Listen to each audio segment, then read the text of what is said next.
Begin transmission. Hello, everybody. It is I, Chris, aka Starrapter, joined by the full crew. Tonight we have Milton and Ben to talk about the latest updates coming out of D23 out of California. We have a lot of trailers to talk about, as well as another production update on the long beleaguered and messed up production of Rogue Squadron. So we're gonna get all into that tonight and more. So I'll throw it over to you guys. How are you enjoying your first week of the NFL? I think you both have some good news to kind of talk about, at least in that respect.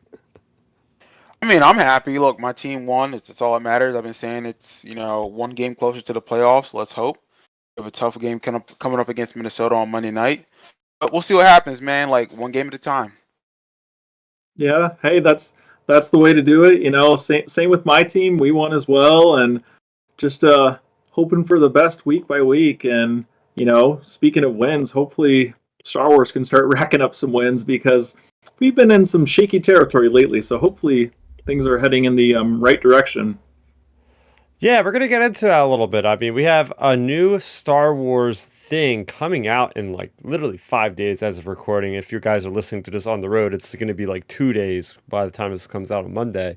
So there's a lot to look forward to. We'll talk about the first reactions that have been coming out for the first 4 episodes. People were lucky to see at the Andor launch event last night on Thursday. But our big event here, we did a lot of prelude last week, a lot of things coming out with a lot of actor reveals and casting announcements, or really rumors at that point. And I was surprised to basically have none of that confirmed at D23. That was something. Well, I didn't even. Yeah, Did they live stream D23? They didn't live stream that specific panel. Everything else they basically did. Okay. Yeah. I don't know. I wish it would have been streaming live so we could have seen.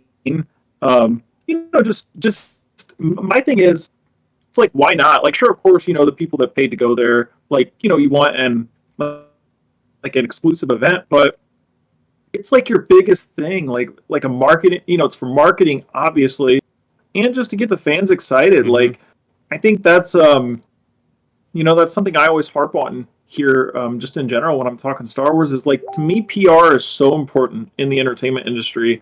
And I think, these are opportunities like I wish that would get more taken advantage of with Star Wars, with heck, even some of the Marvel stuff under Disney. Like, I feel like PR wise, things can just get improved more over at Disney as a whole.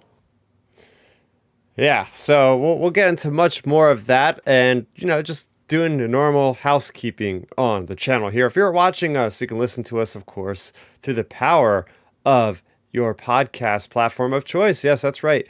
Apple, Google, Spotify, all of the above. We're available to download. New episodes go up on Monday. If you're listening to us and want to get involved with the chat, as our buddy Medora2B is doing in the chat right now, you can go ahead and subscribe to YouTube channel, youtube.com/Starrapter, where I have plenty of cool Star Wars content that has been uploaded and will be uploaded. A lot of things coming down the pipe. So with that being said, I'm going to throw things my way for a change. I'm going to start it off with our week in Star Wars, because, man, oh man, this is coming in hot. I have literally just finished this book in the last hour. And that would be what I was talking about last week. I was on chapter 1. And I have since finished this book in the last hour. And holy crap, this thing is amazing. Now I know why this is part of the Essential Legends collection. They get the best of the crop when it comes to Legends, and they've been printing them out in this really cool trade paperback format. And as you say, it's not a very large book. It comes in just under 250 pages. But man, oh man, I don't know if I could have taken more pages.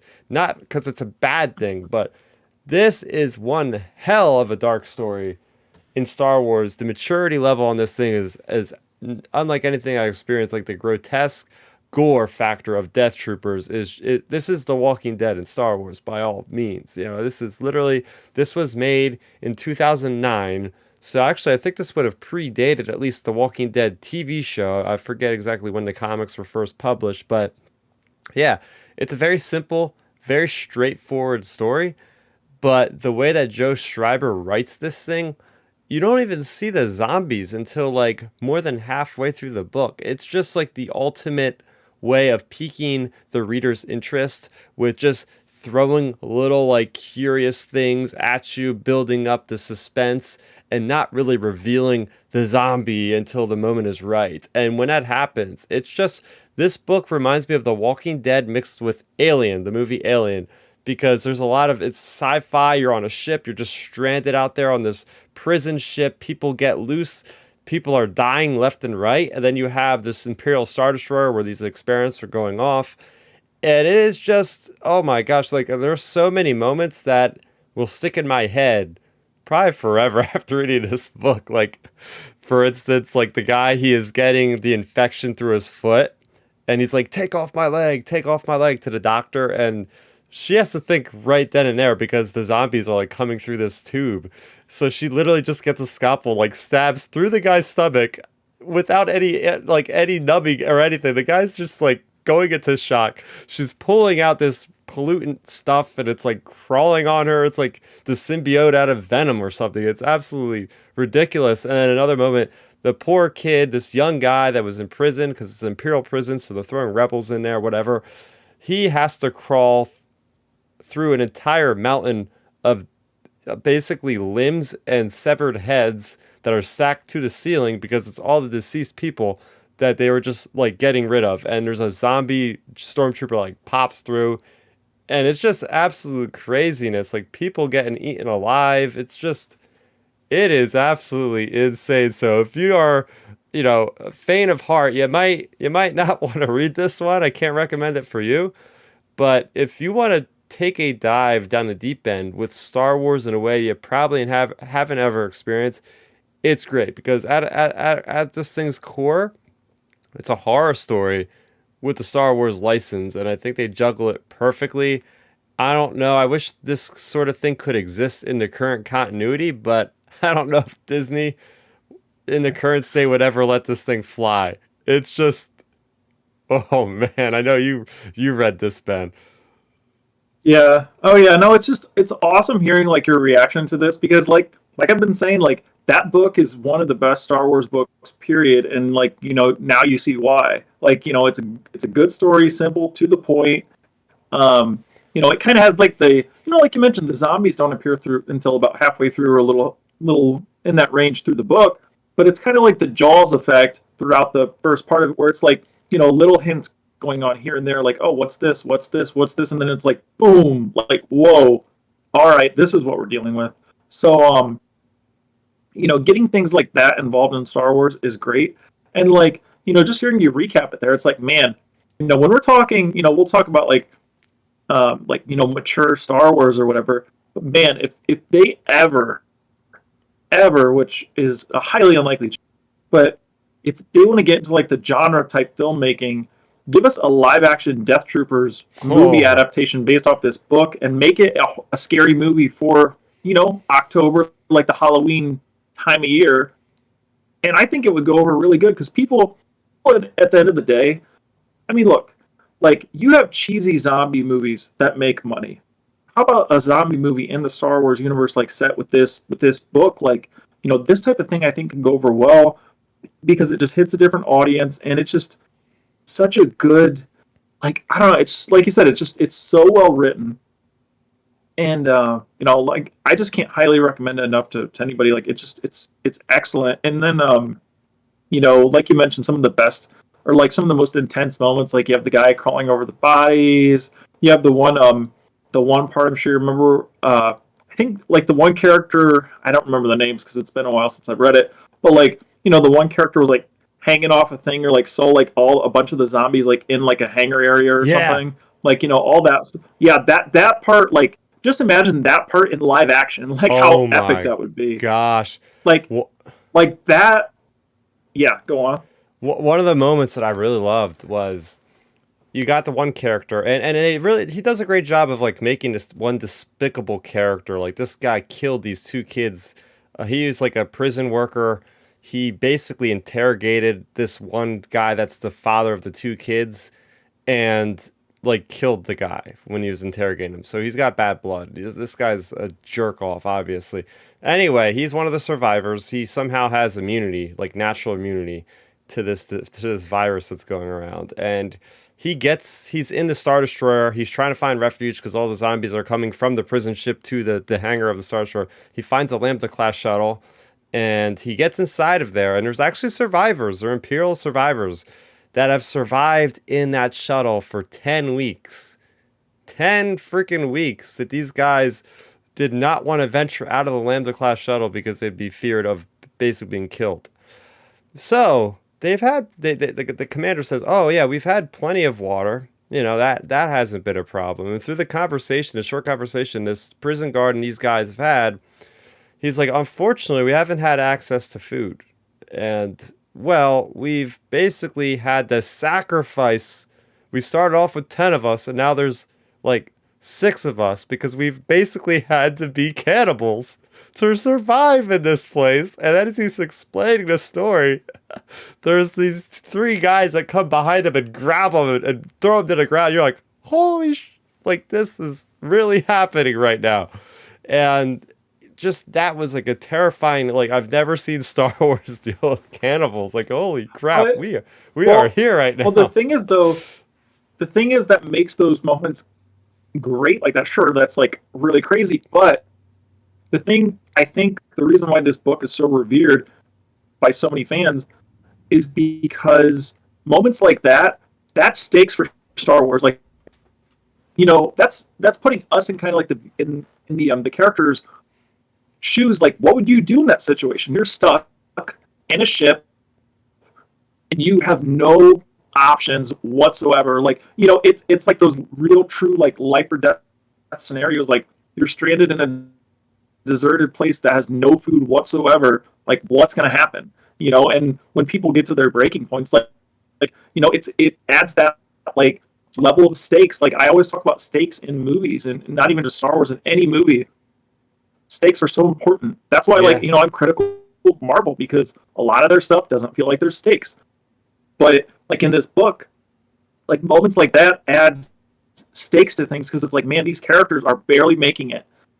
Oh yeah, and you know, it just adds another tone to it. You know, basically, the guy was like, the commander was trying to make himself look sympathetic. He's like, at first, we just, you know, we just drew straws basically, and we picked one person.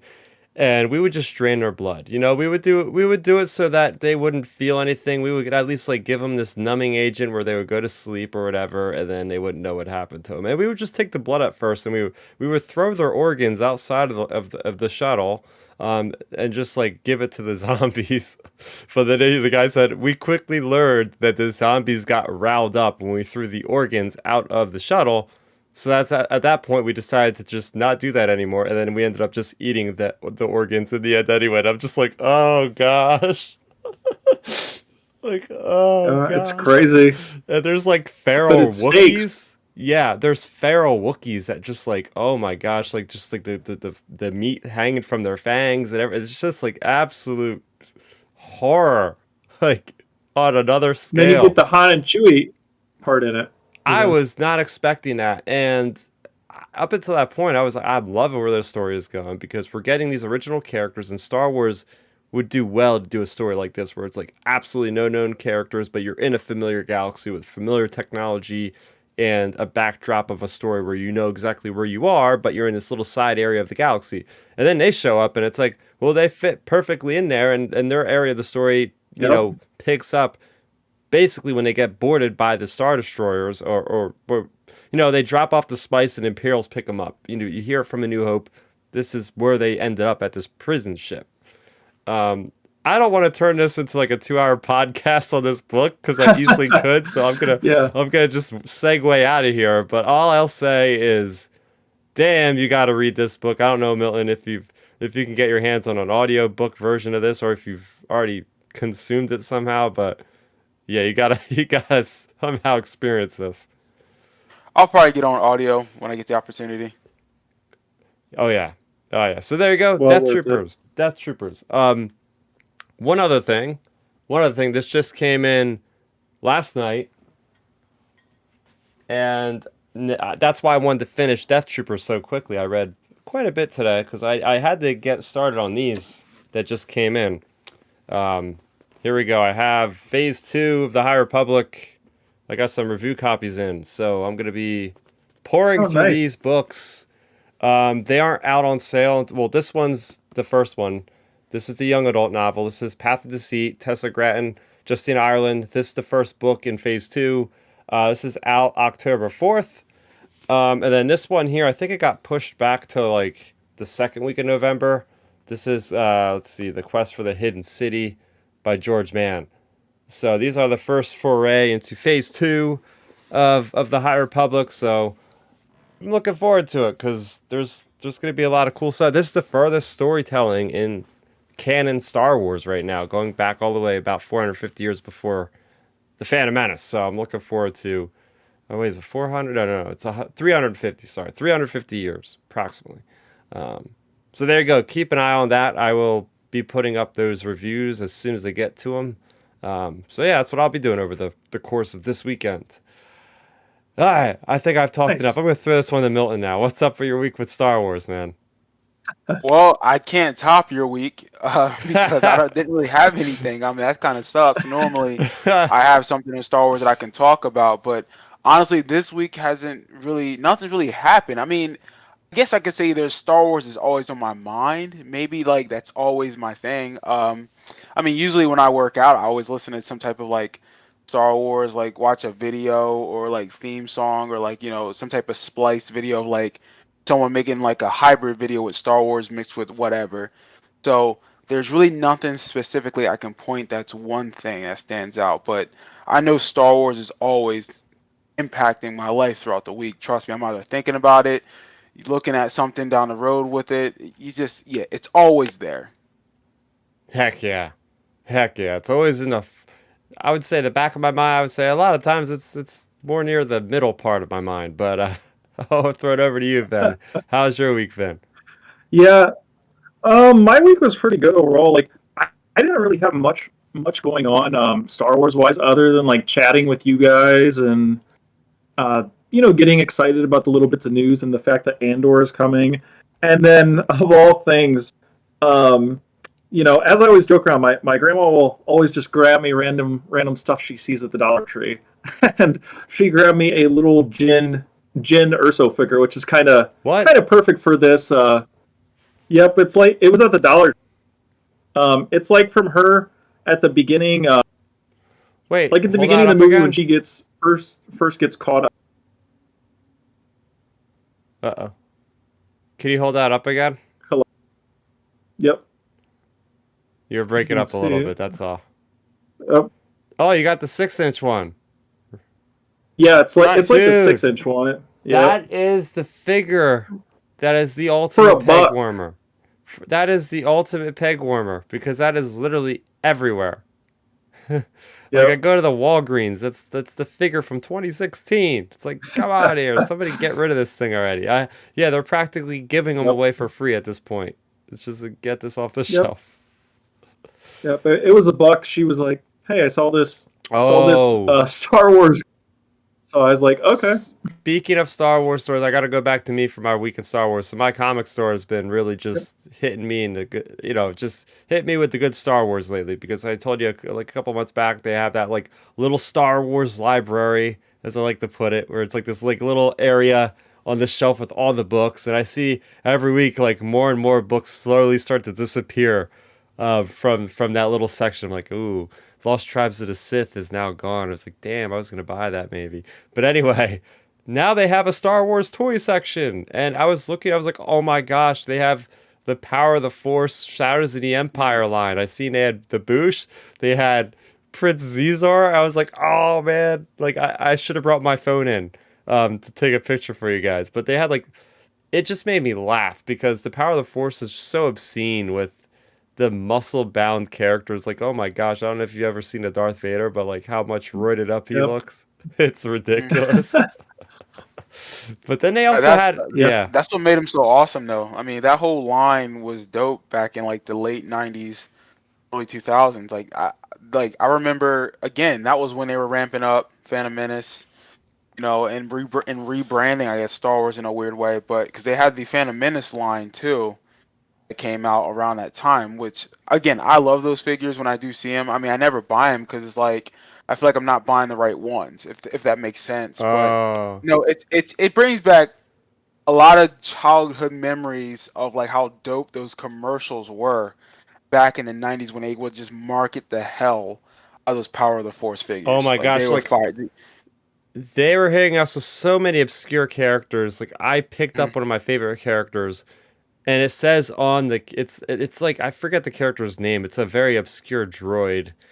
It featured in the New Hope scene at Mos Eisley with the droid like they're going into Mos Eisley and you see the round table. You see like this droid like hitting this other droid with this metal bar or something like Oh that. yeah. It's like the ASP Right. droid or something. I forget exactly. But they had that droid and like there was like a little promo thing on the card. It was like it can be seen in the special editions coming soon or something. I was like, oh my gosh, this is so old. Yeah. They This were fire, promotion dude. for the special editions, like, oh my gosh. But then they had an entire other box of figures that I'd never even seen before because I wasn't really in the Star Wars at that point. And that was, I guess, for the Clone Wars series when it came out in 2008. Right. I was checked out of Star Wars at that point. Just a very short period of my life, but I was checked out of it nonetheless. But it's like different kind of packaging with like the white card stock, but it was like all these Clone Wars characters. Like they even had like this like different kind of Jedi, like the big furry creature guy. I forget what they're called. The Tals. It was like a Tals Jedi Yep. and like a bunch of like random Jedi. I was like, wow, these look kind of cool. So yeah, it's like, oh wow, like Oh yeah. Oh yeah. There's all kinds of old. Those old throwback toys are so awesome to find. From that era. The like you said, the Power of the Force figures. The crazy ones were the from the Tartakovsky Clone Wars figures. Those ones like they weren't even articulate at all. Like the Power of the Force figures, the arms would at least move up and down. Like you would just buy like Dirge or like Obi-Wan and they'd be stuck in one pose. Like that's it. Like they would be just a little mini statue basically is what those figures were, and it was crazy back then. I mean, I had so many of them because during that time period I was probably in like third grade or so. So I got all kinds of those Star Wars figures back then. But but yeah, I don't know. Finding those toys, like it's just such like a good nostalgia trip because like I mean, heck, guys, like I mean, we talked about the lack of Star Wars toys these days. Like it's so much more different. Like because it just Mhm, seems like the toy market isn't near as big because, in my opinion, a lot of it has to do with like gaming, which I love gaming and everything. But mhm. I think a lot of it has to do with like kids getting their tablets and their phones and their Oh yeah. Xboxes earlier, and they're not wanting those physical toys because then if they get their Xbox or their PlayStations, they can just be talking with their friends, even if they're in like third, fourth, fifth grade or something, playing Fortnite. And like I think that's Mhm. affecting the toy production massively because I mean, heck, look at like the Last Jedi and Rise of Skywalker. The toys were so scarce for those movies, and few and far between. And it's like that's an example right there. Yeah, the Force Awakens was definitely the heyday of the Force Friday event. Yep. Did either of you guys go to the Force Friday event when they released all those toys at midnight? At like Toys R Us or whatever. Yeah, they had it like Toys R Us, Target, all Yep. those places. Yeah. Yeah. I went to the local Toys R Us with one of my friends, and Cool. it was just fun, going just because there were just so many Star Wars fans there. Like I when we went, know. it was like packed, and like, and it's just like holy smokes. And now, Yeah. now, I mean, this just shows you like when we went to like the Rise of Skywalker, for example, me and my cousin, for the movie, it eventually sold out, but in comparison, like say the Force Awakens, when we went, there was a line like clear to our theater door. So like it's such a different time period. I feel like we're living in now. After the sequel trilogy. Yeah, it was. I don't know if we'll ever get there again. It probably won't ever hit that fever pitch again because like Disney's gonna keep it going. The only reason why it was that big is because Yeah. Star Wars was literally gone for 10 years. There was nothing going on for 10 years, Yep. and that goes to show where like that longing for something builds up the hype. And now that we have Andor, then we have Tales of the Jedi, then we have Bad Batch, and we have you know what I mean? It's just like, it's always on, so there's never going to be that big push anymore. Unless they do like the Old Republic or something, and then it's like, okay, now you're going to see that spike again, maybe. Right. But yeah, so anyway, that was our very long and extended our week of Star Wars, some Star Wars toys talk, and some Star Wars book talk. So you can't beat that. So shout out to the chat. We have Mandar2B. He was chiming in earlier saying, hey, why don't you just do, they're doing Marvel Zombies over there, going back to our Death Trooper discussion. Yeah, you just, put it on Death Troopers, And that is true because I did hear that the Marvel Zombies, they did confirm that's going to be like a TVMA type of experience. It's going to be blood and gore and all that. So, heck, why not? We got Aaron Daly saying maybe a Death Troopers game. Oh my gosh, can you imagine if they did a Death Troopers game in VR? Like the Walking Dead Saints and Sinners? Like, that's a perfect use of the license right there. Oh my gosh. That's written for itself. We got Sims chiming in. I'd like to see a Darth Plagueis trilogy. Yeah, I think they're going to probably go more of the route for a series for that. I mean, I feel like if you're going to do a Darth Plagueis anything... I'm thinking about Darth Sidious. You're thinking Darth Bane. Yeah. Or... No, I think he is right. I think... I mean, it doesn't matter. Look, if we got a Darth... Go ahead. Go ahead, Milton. I was about to say, if we got a Darth Bane or Darth Plagueis trilogy, I mean, we all would be happy. So, like, look, we've been clamoring for that for years, so it doesn't even matter. So getting to this week's releases, we had Bounty Hunters issue number 27, and we had Obi-Wan issue number 5. I have my reviews on the channel for that, because I do want to jump into the news, so check that out. They're pretty good comic books. First thing, it's not a good thing. We're going to leave off with the bad stuff first, guys. We're going to end up with the really good stuff. So we'll start with the bad first. And that is Disney removing Rogue Squadron. This comes to us from Variety.com. I mean, we kind of seen this coming. The writing was on the wall, right? Like we just had D23, so they were showing all this new stuff coming out.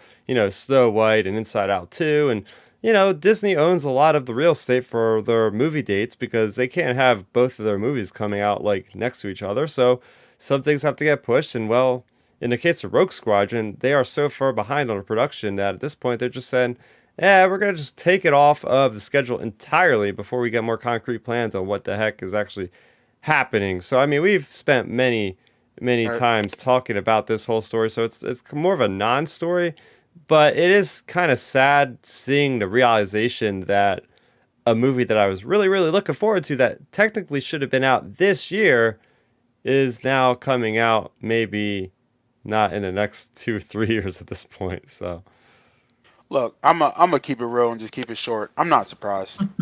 I'm not. I mean, look, this project has been going through some turmoil since they announced it. I mean, they had that. The only thing nice about this project are two things. One, Patty Jenkins. She's credible. She's a great director. Two, that promo video that they shot talking about announcing this video. Or this movie. That's the best thing about Rogue Squadron thus far, and that's pretty sad. We haven't gotten any concept art, nothing like that, which, it's Star Wars, they won't release it anyways. Or Disney, excuse me. But, like, I'm not surprised it's happened. It's Star Wars Disney over the last almost 10 years, or I guess it'd be 8 years since they had this property. How many times directors have been on and off of projects, or they've announced projects and canceled them? Hell, we're still waiting to hear about Rian Johnson's trilogy. You know what I'm saying? Like, come on. Like, I'm not shocked. Ben? Yeah. I mean, I completely agree with you, Milton. I mean, if you're listening, to Ryan, it's he wants it to happen, but it won't. But that's like, here's the thing about Ryan's trilogy. I'm about to say, Ryan's trilogy is not going to happen because he's got all that money from Netflix to do the Knives Out movies. So just keep focusing on those movies because they're kind of fire. Stay away from Star Wars, Rian Johnson. Continue. Thanks, Milton. Thanks for speaking for the audience. The facts. But yeah, like for real though, with the Rogue Squadron stuff, to me, honestly, the more we hear about it, and like if you look on the Disney calendar, like the next Star Wars release is December 19th, 2025, I believe, or so. Holy crap, that's It's far away. it's like 2025. I'm pretty sure is the next. We're looking at like 3 years minimum. So it's like, and we don't even know what that is. Like that could be Tyga's movie. Tyga's movie could get moved. Like we don't know. So like my thing is like with the Rogue Squadron stuff, I just think like I'll just say I think it's flat out not going to happen. I really don't. I don't think it will, just because there's so many weird, like, how many times have we heard creative differences with Star Wars? We haven't heard it yet with Rogue Squadron, but I just feel like something's going on there behind the scenes because, why else wouldn't it release this year or next year even? Like obviously you have the logistics of Avatar. Avatar this year. Avatar is going to be the biggest thing for Disney this year, but you have Star Wars. You could put Star Wars anywhere. Like Star Wars is one of the biggest IPs in the world. So why would you not? Why would you not make the movie? And like that's a whole nother podcast for a whole nother day we can get into almost as a main topic. Is Star Wars, in my opinion, I've said it so many times. Like I love the Disney Plus stuff, but Star Wars to me still is the best when it's in a movie theater. Like if Star Wars is popping and it's doing really good and it's in a theater, like that's like think about when we had The Force Awakens, how excited everybody was basically. Like when Star Wars is good in a theater, or Rogue One, well our sequel to the Andor show, Rogue One, like everyone was so excited after Rogue One because Star Wars was good in the theater. Then like the other sequel movies happened and then it was like shook everybody's faith.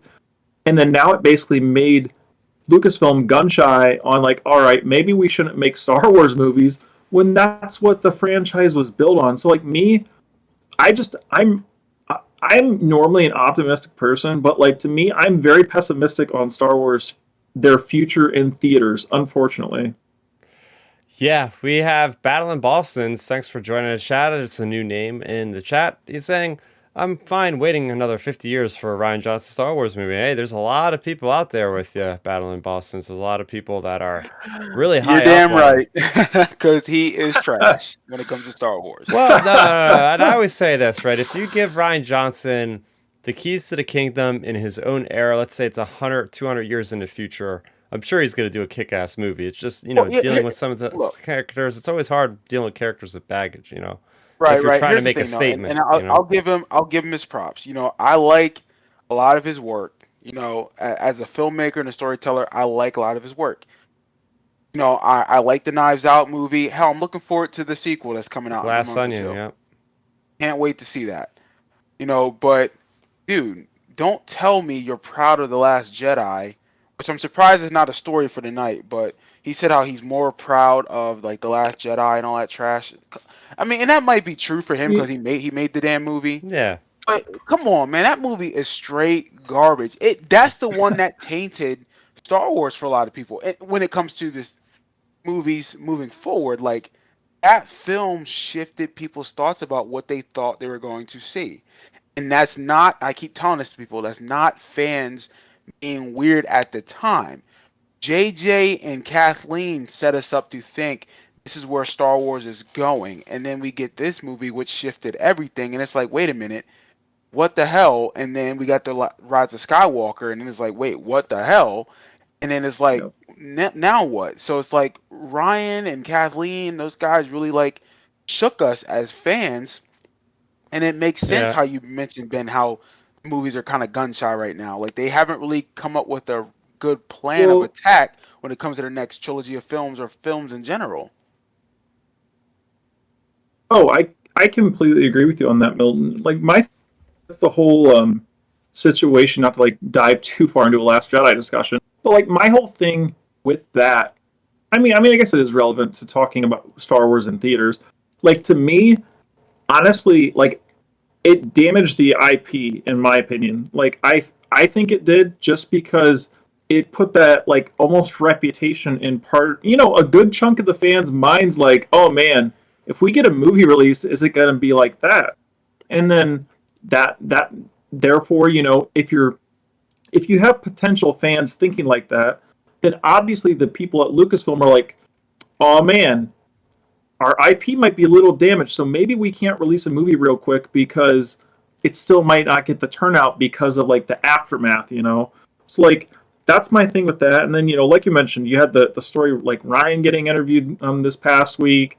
My main thing with him, he's an excellent filmmaker in terms of like Knives Out's phenomenal. The one movie he did, I can't think of it. Looper was really good. Yep. That's an excellent movie. I love that But one. you have different things like that. My thing with him is, don't get me wrong, like none of us obviously are as talented a filmmaker as he is or anything. But and like you know, a lot of filmmakers, I'm sure they have like egos and whatnot. Like my thing, I just again, I guess it always falls back on my PR side of things. But like my thing with it is like a lot of his interviews, it's like kind of him pumping himself up in the interviews to kind of get a stir, like a rise from the fans, like to get people talking about, instead of talking about like his current work, we're debating his old work. So, you know, it's just getting the fans stirred up, and, you know, it's just, oh, Ryan Johnson's movie, you know, it's just a stir point. And like my thing is like that type of stuff that gets stirred up is what's damaged the movie side of Star Wars, because you know, we're not talking about the on-screen stuff. We're debating the directors. We're debating the actors. We're debating this. We're debating that. Like, you know, you know, heck, talking about the actors, like, I love seeing some of the actors, like, on their social medias. Like I don't know if you guys caught John Boyega this week. I love some of his responses he was getting to fans on Twitter was awesome. He was talking about, like, his dating preferences and stuff like that, and people were getting all riled up. And it's like, that's what we want, like, just transparency. And just being real versus like, you know, just being like about yourself and stuff. And like that type of stuff is what's, you know, when you have good PR, like from the actors, from the directors, like that's awesome. But like when it's bad PR, that's where things get shaky. And like, that's where Star Wars has had, I feel like, more bad PR than not. And that's why, you know, we're at a point with Rogue Squadron where it's like, okay, this movie might not even happen at this point, because like, if you're removing it from the Disney, the release calendar, that means it's basically heading to the island of delayed or not happening projects. Mm-hmm. Yeah, it's not like we've seen any shortage of those examples. So that's why I think people are making a big deal out of this, because it's like, we've seen this before. So what's going to happen next? As for speculation, I know we had one of our viewers out there, Sims. Is it going to be OT or sequel error? I'll just throw my 2 cents in here. I was hoping it'd be sequel error, just for simply because, you know, the track that Kathleen Kennedy was saying, they're not going to focus on trilogies right now, but, you know, maybe do a standalone video or a standalone movie of just like Oscar Isaac clearly being a commanding officer of Rogue Squadron there and rebuilding the team and making it like after their ancestors of, okay, we've had the Rogue Squadron of old that fought during the Battle of Hoth, and we're going to live up to their name, and we're going to go on our own adventures, and only something a cinematic movie could do with Rogue Squadron. Yeah, I was debating this with somebody online on Twitter. It was like, they're like, oh, let's make Rogue Squadron a Disney Plus series. I'm like, I don't think they would have the cash for that. If I'm thinking of a Rogue Squadron movie, I'm thinking of like, there's at least like 3 space battles of the caliber of Battle of Scarif. Like, if this movie's about pilots, it better, by all means, have really awesome, like, groundbreaking, like, effect shots like that, you know? Oh, for sure. Well, I was gonna say too, to throw in there with the Rogue Squadron, you know, that's another thing as well. Maybe the movie's getting moved because of the era. They're maybe recalculating their plans, because like that's the thing I think that the big issue point we have here with the whole thing with like Rogue Squadron and a lot of the projects. You know, Christian Harloff made a really good example of it, and you know, I was listening to his podcast, and basically his thing was like, if you look at like Marvel stories are always building on each other, you know, they're always moving forward basically. Like Star Wars, it's like a scatter plot. Like you have one story getting told in this year, one story getting told here, one story getting told here. Like you have all these scattered stories. So, you know, a lot of fans, like say real general audiences, they don't know what to get excited about because there's not like the build up, the momentum. Like, oh man, we just got excited for Avengers Ultron. Now we're excited for whatever movie comes after that because it's building on it. Like there's not that momentum. So Star Wars has like the pressure. They have to hit every single time because they don't have the momentum. They basically are starting from ground zero every single project. I see. Like that's kind of like the issue they're having with some of these projects because they're like think about even the Mandalorian turned out to be a big hit because of Grogu. You take Grogu out of that show, and I don't know what people think of it, honestly. So that's a big thing as well, as like the momentum of the movies. And I don't know. It's going to be really interesting to see if Rogue Squadron happens. Hey, I mean, I guess you can't turn it into a Disney Plus movie because it'd be way too expensive to put on Disney Plus. Yeah. But I feel like honestly they could be maybe recalculating their plans. Like if Rogue Squadron doesn't happen, maybe they're planning another big movie. Like because like I mentioned, the next event or the next movie on the Disney schedule was like December 19th, 2025. So if you think about it that way, by that time, like this is my prediction. This isn't any speculation whatsoever, or like this isn't from anybody whatsoever. This is just me throwing a ball out there. But what if that project in 2025? What if that's the wrap up movie for the Mandoverse? Like, because by that time you'll be on Mando season 4 will be done. Ahsoka season 2 will probably be done. You'll have you have these different shows. Boba season 2 probably done. Potentially Rangers if that ever happens done. Like you have these potential shows building up, and then like my thing still falls back on Kathleen Kennedy's comment from a year or two ago saying like these shows will lead to an event. Like what's that event? Is that going to be an actual in theater movie? Like boom, will Star Wars be back in theater via a huge I don't know epic movie wrapping up the Disney Plus like the Mando era? Like that's where I'm thinking we might get our first kickoff for Star Wars movies again. Just because, if you think about it kind of in the momentum example, the main momentum Star Wars has going for right now is Disney Plus, in my opinion. Like, it's not even close. So, like, what other momentum would, like these Disney Plus series going forward, boom, announce a big, whatever wrap up to the Mandoverse. Like, I think that's where we're heading for the next chapter of Star Wars in theaters. And Battling Boston's had put this out there earlier, like, hey, can we talk about Dave Filoni? That's the answer for your good director to put on the next movie. And it's like, that would actually make a lot of sense if Dave Filoni directed whatever that big culmination of the Mandoverse is. Get him in there. Everybody been screaming from the rooftops, get Dave Filoni to direct Star Wars. Well, there you go. Yeah. I mean, you got that. I mean, look, Ahsoka will get his full scope of, I guess, his talents when the Ahsoka show comes out. Yeah, oh yeah. Yeah, there was somebody out there saying that they know a lot of stuff about that, and they're saying this is Dave Filoni's magnum opus is the Ahsoka series. Like, that's how high praise it's getting. So yeah, I'm hyped for that one. Like, look, we just give me the damn show at this point. Like, I just can't wait to see it. Yeah, Rebels 2.0 live action, basically. But yeah, so we're gonna move on. We got one quick story before we get into D23. We have another casting announcement for the Acolyte. We have a new actor, not a new actor, but Manny Jacinto joins Disney Plus, The Mandalorian. This guy has played on The Good Place.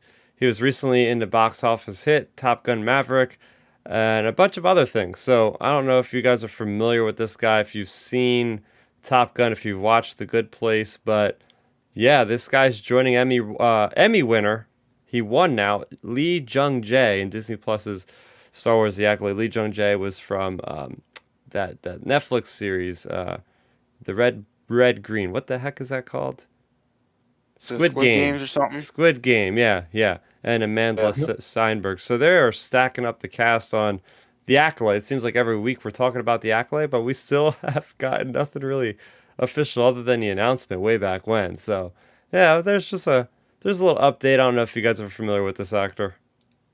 Oh, I have no idea I who he is. mean, I say no idea. I mean, I saw Top Gun, but Okay. I don't remember. I don't remember it. I mean, I feel like I don't know. Top Gun, your main attention's focused on Tom Cruise as it is. So like, I don't know. I Yeah. don't really remember him from Top Gun, but I'm sure he's a good actor.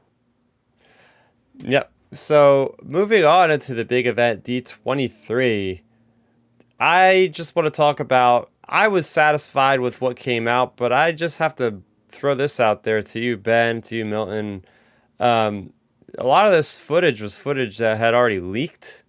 So do you feel like Lucasfilm was effective at this event? Do you think it was well warranted after the 3-year wait they've had since the last one in 2019? Oh wait, so what film? What footage are we talking about? Maybe I'm confused. So there was the D23 event. So they Yeah. had the trailer for Andor, which is basically all stuff we've already Oh seen. yeah, yeah, we've We seen got that. the Tales of the Jedi, which is something I've already seen that leaked online.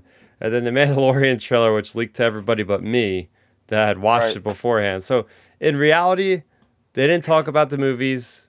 They didn't talk about Acolyte. They didn't talk really about a lot, if I'm being honest. I know they've maybe Right. showed like a behind the scene like little teaser for Ahsoka, I think, but they didn't show anything to the audience. So basically, it's like I think it's just a little bit of a letdown. Like how are they not going to show a movie? Like how Yeah. are they not going to talk about the movies? Like for like the third big convention this year, like they didn't talk about movies at Celebration. They didn't talk about movies at San Diego Comic Con.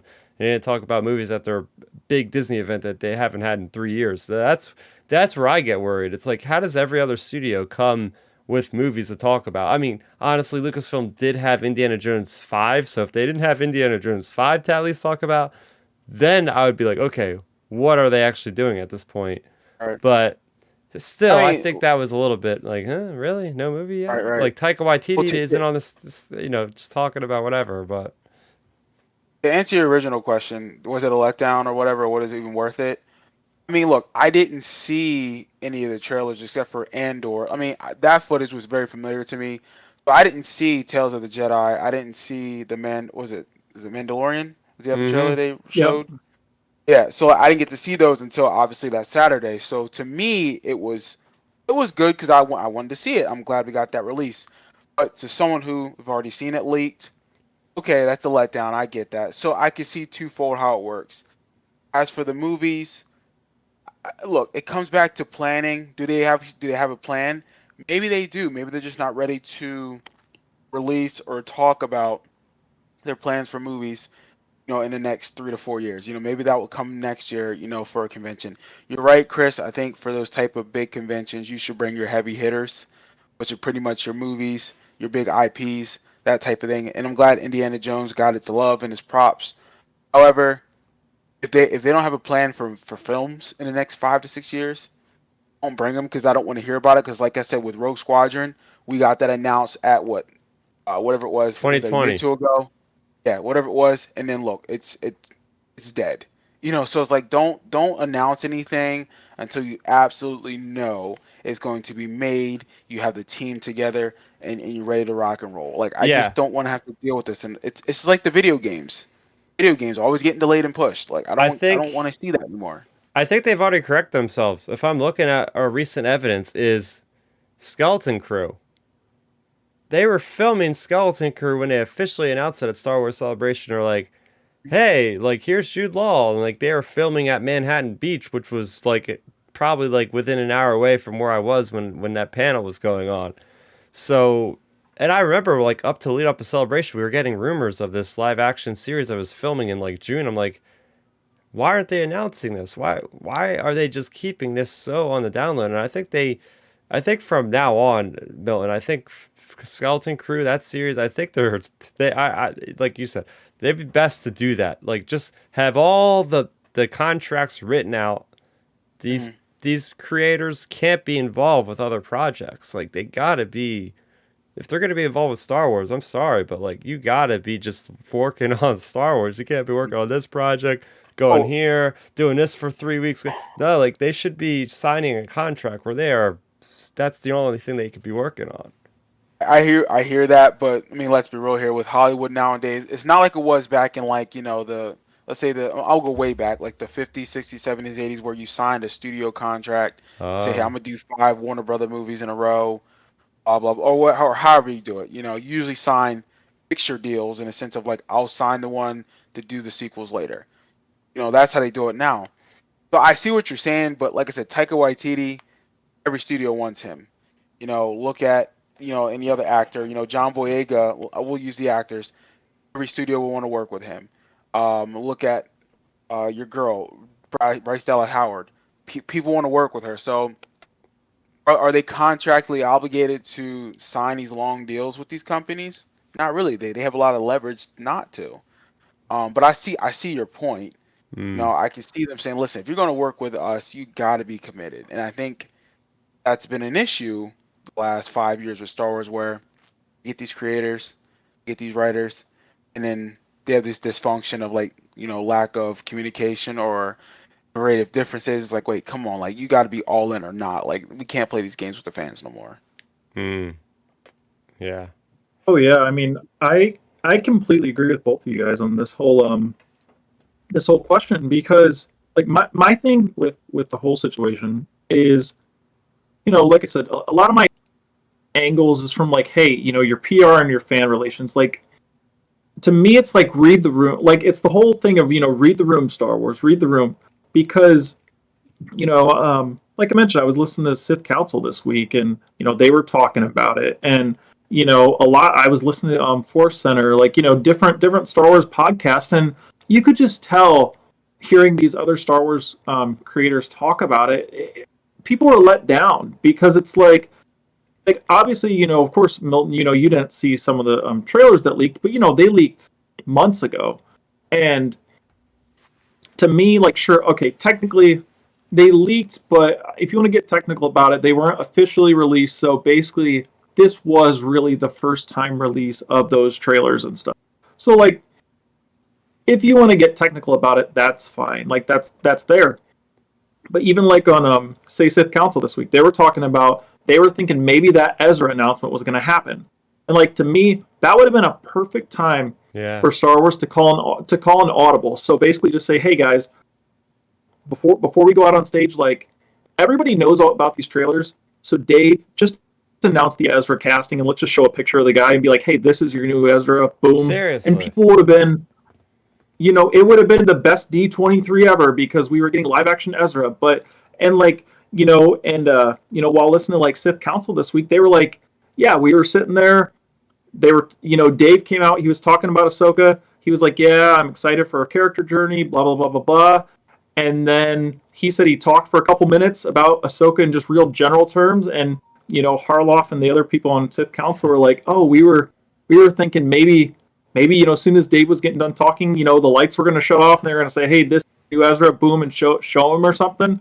And then they're like, oh, and then Jon Favreau walks up and they start on Mandalorian. It's like, wait, you're not announcing Ezra when the day before Hollywood Reporter and everybody else reports it. So like, to me, it's just like reading the room. Like Star Wars needs to read the room on stuff like that, and just like they have to get hype. Like they have to build hype for the Star Wars fans. And like to me, I think D23 overall was like, if you give it a scale out of 10, I think it's just like a 5. Like it's cool. Mm-hmm. It's cool. We got the high definition version of the trailers and stuff, which is awesome. But to me, it's just like it's not really any news. And the no movie thing is what really knocks it for me, because like I mentioned when we started this podcast, like Star Wars to me is like still a theater thing. And even the funny thing is, like, just referencing like the Sith Council podcast, Harloff joked around. He said to one of the co-hosts on there, he told him when they were standing there in the crowd, he's like, I bet you by the end of this panel, we're not gonna get a movie announcement, and if they do, he said, I'll eat my shoe live right here on camera if we get an announcement. And he said, look, I still didn't eat a shoe, so no movie. Oh my gosh, can you imagine? I would love to see that. Oh, I know. Because it's just like, it's bad. Star Wars fans are that confident we won't get announcements. Like, I just don't like it. I just need those announcements. Yeah. Speaking of announcements, we have one that's not so good. Bad Batch got a pretty significant delay. Supposed to come out this year. At one point, they had a banner on the official Disney Plus for US, at least for September 28th. It has now been pushed to January 4th.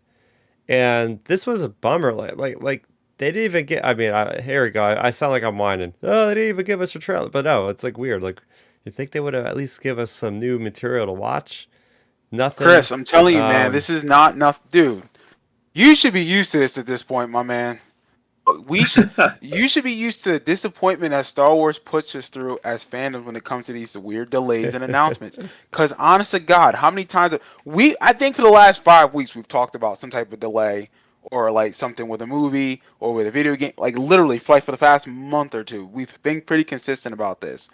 I'm not surprised at all. Literally, when we passed the show notes, I was like looking, oh, delayed for okay, it's typical Star Wars Lucasfilm.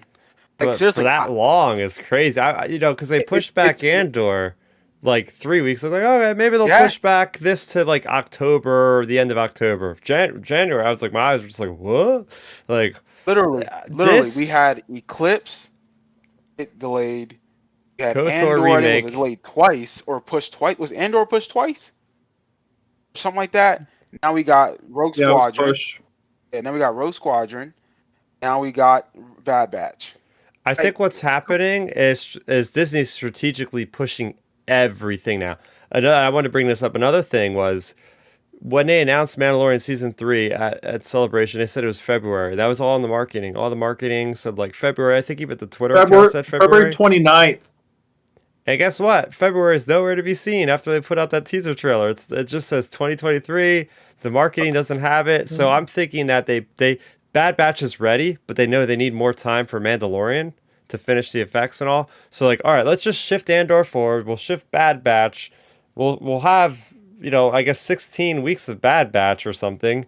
And then after that is when we're going to get Mando. So we were all thinking that we were going to get like 2 Star Wars things in 1 week. We technically are with Tales of the Jedi, which we'll get into for 1 week at least. But I find it very interesting that happens. So I think they're going to pad out, which is not bad. We're going to get like more Star Wars content for the entire year because you're going to have to fit in Ahsoka. Maybe they'll push Skeleton Crew to 2023 or 2024, I mean, at this point. But I think there's a lot of shuffling going on here.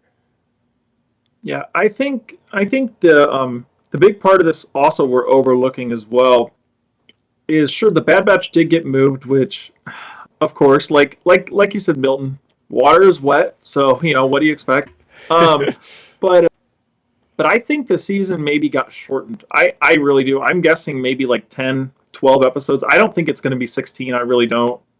And then I think with Mando, because if you got to think about it, we got Mando next year. We got Ahsoka. We got Skeleton Crew. When's Acolyte supposed to come out? Is that 23 or is that 24? I don't know if it ever really got a date or window at all, actually. Okay. So anyway, so you have those first 3 I mentioned. My thing I think Mando's going to end up being like your early spring show, because save Bad Batch is only 10, 12 weeks. You're talking early March it's done. Then you'll probably wait a month, so Mando may start in April. I'm guessing Skeleton Crew is it's going to be your summer show, like your not like Andor, since Andor's here in September. You think that's going to come out before Ahsoka?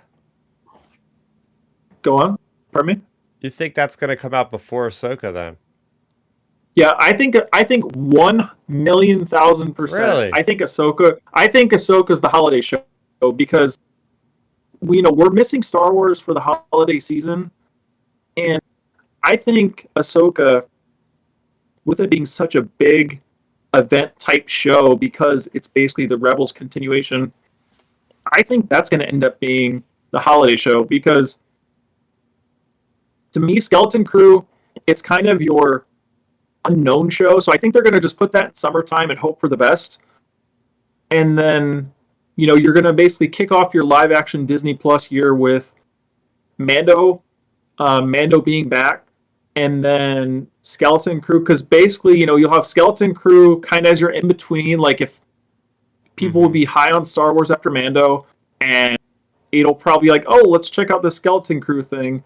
and no matter whether it's good or bad, and then then it'll transition into Ahsoka being the holiday show. Like I'm guessing right now, I think Ahsoka's going to end up being. We're looking at like probably it'll be like how the original Mandalorian season 1 was, like early November or so, or late October, early November. It's going to be like your holiday show, probably first week in November through Christmas or something like that. And yeah, that's how I'm thinking it's laid out, because either way, I think next year you have to have either Ahsoka or the Mandalorian in the holiday spot, because that's the biggest time of year when people, I feel like, are really buzzing about Star Wars, like it seems. Yeah, I mean, this year they have Willow, so got to give them Willow. Which Yeah. I can't. I haven't watched the original Willow movie, so I'm definitely gonna check that out and then watch the series. But going back to Bad Batch, and Milton, I know you'll like to get in on this because we're getting 2 episodes. We're getting another double episode. Well, I think it was 3 episodes for the first premiere.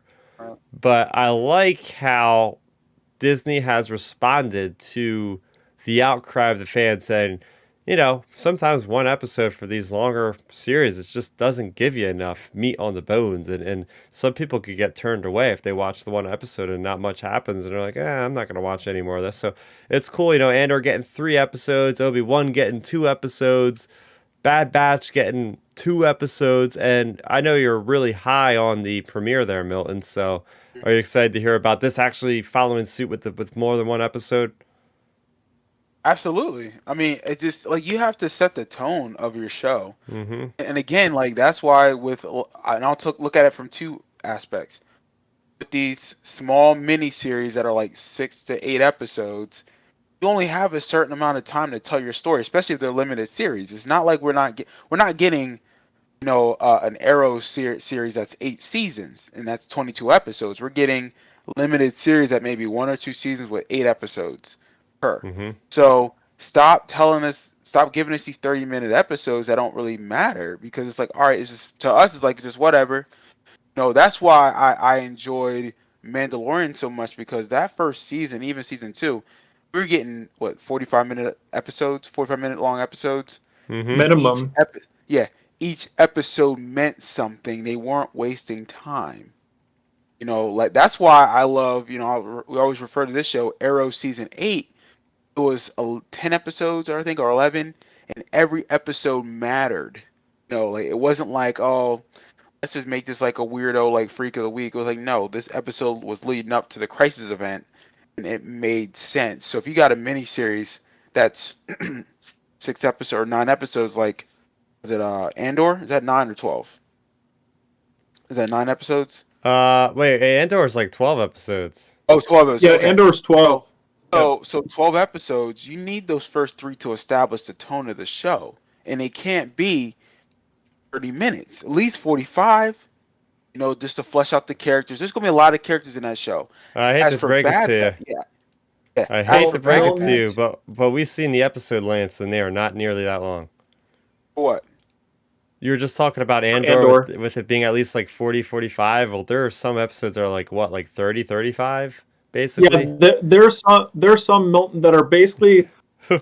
several of the episodes, like, yeah, this is the hate to break it to you moment of the podcast, but like there are several episodes that start with 3s on the list of Andor episodes for runtime, like 35, 34. And what's scary, they better be the tightest 30 minutes that I've ever seen, because if it's some trash where it's just like, oh, if he's just crying or like running around, all right, I cannot. Well, Milton, right now, when we review that show, the first 3 episodes, the first, just to throw in there real quick, just so with your thought points here, the first 3 episodes, Diego Luna said the first 3 episodes are about 2 hours, but to me, scale that back maybe 15 minutes because of the credits and stuff. So maybe an hour 45 for the first 3, just to throw out there. Which is fine. That's a movie. That is a feature film. Most films, okay, fine. If that 145 tells me a tight narrative where it establishes what this show is going to be, then I think I might be more forgiving to say, okay, maybe the next 9 episodes will then help enhance it and get us to where we need to get to for season 2. Great. But for Bad Batch in particular, like we said, we had that great premiere of 2-3 episodes, and I'm thinking, oh my god, this is what the show's gonna be. And then we're getting some of these dookie ones with like, who's that person they worked for? What's her name? Sid. Yeah, terrible, terrible. Like I just hope they learn their lesson. Yeah, I mean, we'll see. We'll see. It's coming. At least we got something technically in winter this year. When did Bad Batch come out last? I forget. It's been such a I long thought time. it was like what 20 was it? Sometime in the 20. No, it was like 2021. I thought, right? Yeah, it was like last It summer was or last spring. it was last it was like last spring-ish, I believe. Yeah, something like, because it was before Celebration. It was definitely before it was way before May the 4th last year, because I think we were about at the finale of Bad Batch by the time May the 4th, right around that time period. I think so. It probably would have started in March or so, I Hmm. would guess. Yeah. All right. Well, we're already on the topic of Andor, so we had some early reactions come out. Not reviews, but people were able to go on social media. They went to a launch event last night. I think they seen 4 episodes, so one extra than we're gonna see next week. And the consensus that I've seen is, holy crap! Like the quality of this thing, and you got to put it in perspective. These people were basically paid. We're not paid, but like they got a free screening. They're all hyped up. They're all Star Wars fans. So, again, take this with a grain of salt, because if you're coming out of an event like that, I've been to events like that where you're glowing no matter what, and then you think about it and you're like, maybe it wasn't that good. But it seems that most people unanimously, whether you believe that or not, really like the show, and they are saying basically it's a slow burn.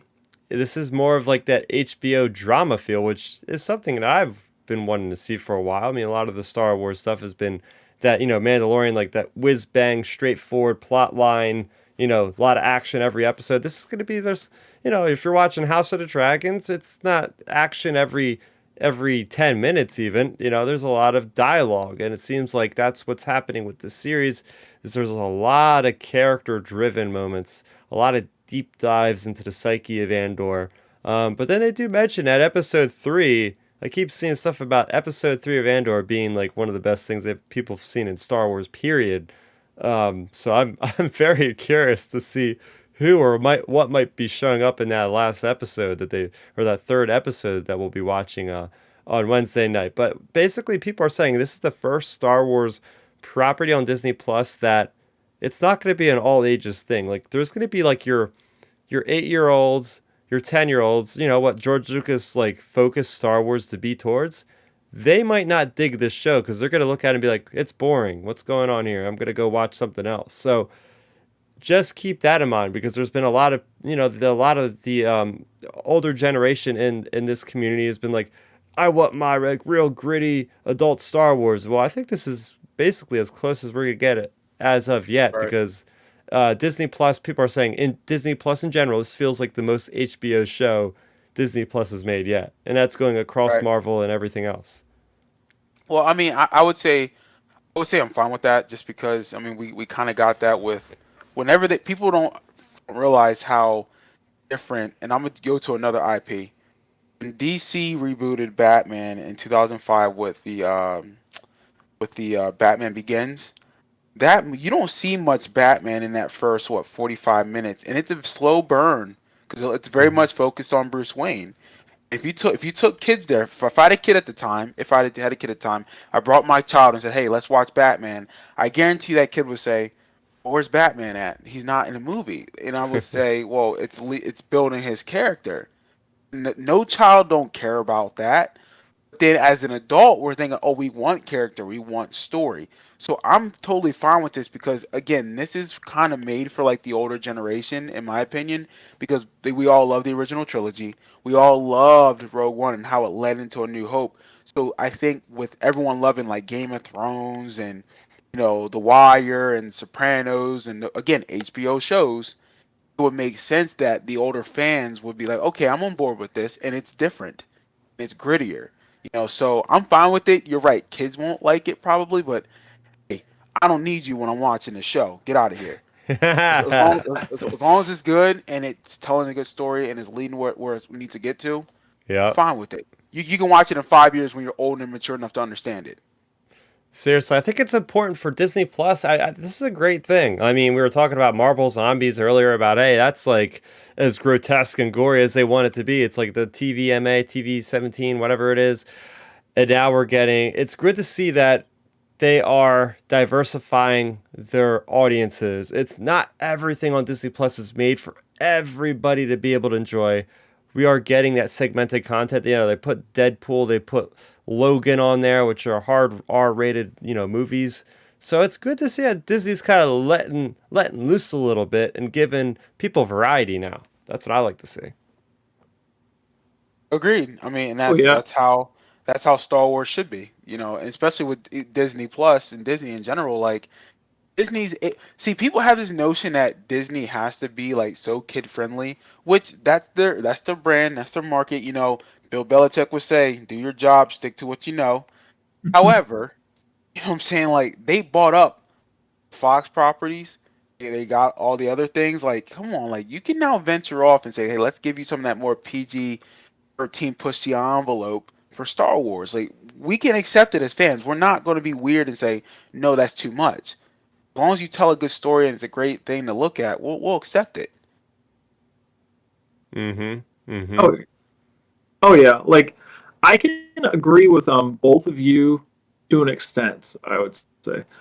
For me personally, I'm super excited for the show. I'm excited for all the points you both mentioned, especially you, Milton, like all the the storytelling, the drama, like, you don't need everything to be like, specifically relatable for every single age demographic because everything isn't. Like, if you show a 7-year-old like Anakin burning alive in Revenge of the Sith, that might be a little too graphic for a 7. Um, but my big concern with the series, I've been saying it since the start, is like especially when people started talking about like the slow burn and that sort of thing, is are we going to get the carryover that say Book of Boba Fett did, that even Kenobi did to an extent, like the whole slow talk of the show, like the slow burn, like the slow burn in a bad way, because like sure the story may be intriguing and stuff. I always say the story is important, like execution. Like that is the number one priority. If you execute a good story, fans should in theory like it. But my concern with it is, like say with the Book of Boba Fett, you have people that were so riled up that it wasn't very exciting compared to like say the Mandalorian season 1. And like I think there's a chance that this show is going to really work for like us, almost, what's the expression, like inside baseball Star Wars fans, like the Star Wars fans that really appreciate the good storytelling inside of Star Wars. But my concern is for like the wide general audience, like say like the 60% of people, the 70% of people, is it going to be too much storytelling where it's going to be like, man, this isn't action packed enough, this isn't cute enough with Grogu, this isn't, comparing it to say the Mandalorian season, this isn't that. So like I think that's my concern, and I hope, well, I'm glad they're doing a season 2. Like that's we already know that's coming, so like at least we're going to be getting 2 seasons of it, because my concern with it is, will say feedback from maybe general audiences potentially sway them from not doing more serious storytelling opportunities, which we as hardcore fans, we appreciate and enjoy it, but will the general audience maybe not respond to that versus like like you mentioned, Chris, like your episode to episode action adventure with Din and Grogu. Yeah. So I mean, they get, if you want that, it's still on Disney Plus. That's what I have to say. And Star Wars can be a Yep. la carte, and you could just go ahead and pick what you want. You do not have to digest everything. And then you were talking about this before, Ben, about like, oh yeah, how Star Wars differs from Marvel Cinematic Universe. Well, now with the Marvel Cinematic Universe, if you're not watching WandaVision, then you're not getting a full picture of Doctor Strange. And if you're not watching Moon Knight, then you're not going to get something in the future when he shows Yeah. up. So that is very much detached, and that can be a letdown for Marvel fans where like, I didn't feel like seeing that thing, and now I have to feel like I have to watch it, even though that's not my genre, that's not my bag. Whereas in Star Wars, it's like, hey, if you don't want to watch Andor, it's not going to affect how you watch Mandalorian. They are completely two separate things, and that could be a positive boon when it comes to Star Wars. But I So, do. Oh, go ahead, Milton. let's see. So you're saying that pretty much you're saying that Milton, you need to watch Miss Marvel then. 'Cause I haven't watched it yet. Oh yeah, for the Marvels, yeah, you're gonna have to watch it. But it's good. Ugh. It's good, wholesome, Yeah, freaking. I might just read about it. Well, you just really have to see Milton, the just last watch scene a- of the whole just- show, just- and just- you'll be all right. Just watch a 10-minute spoiler review. There you go.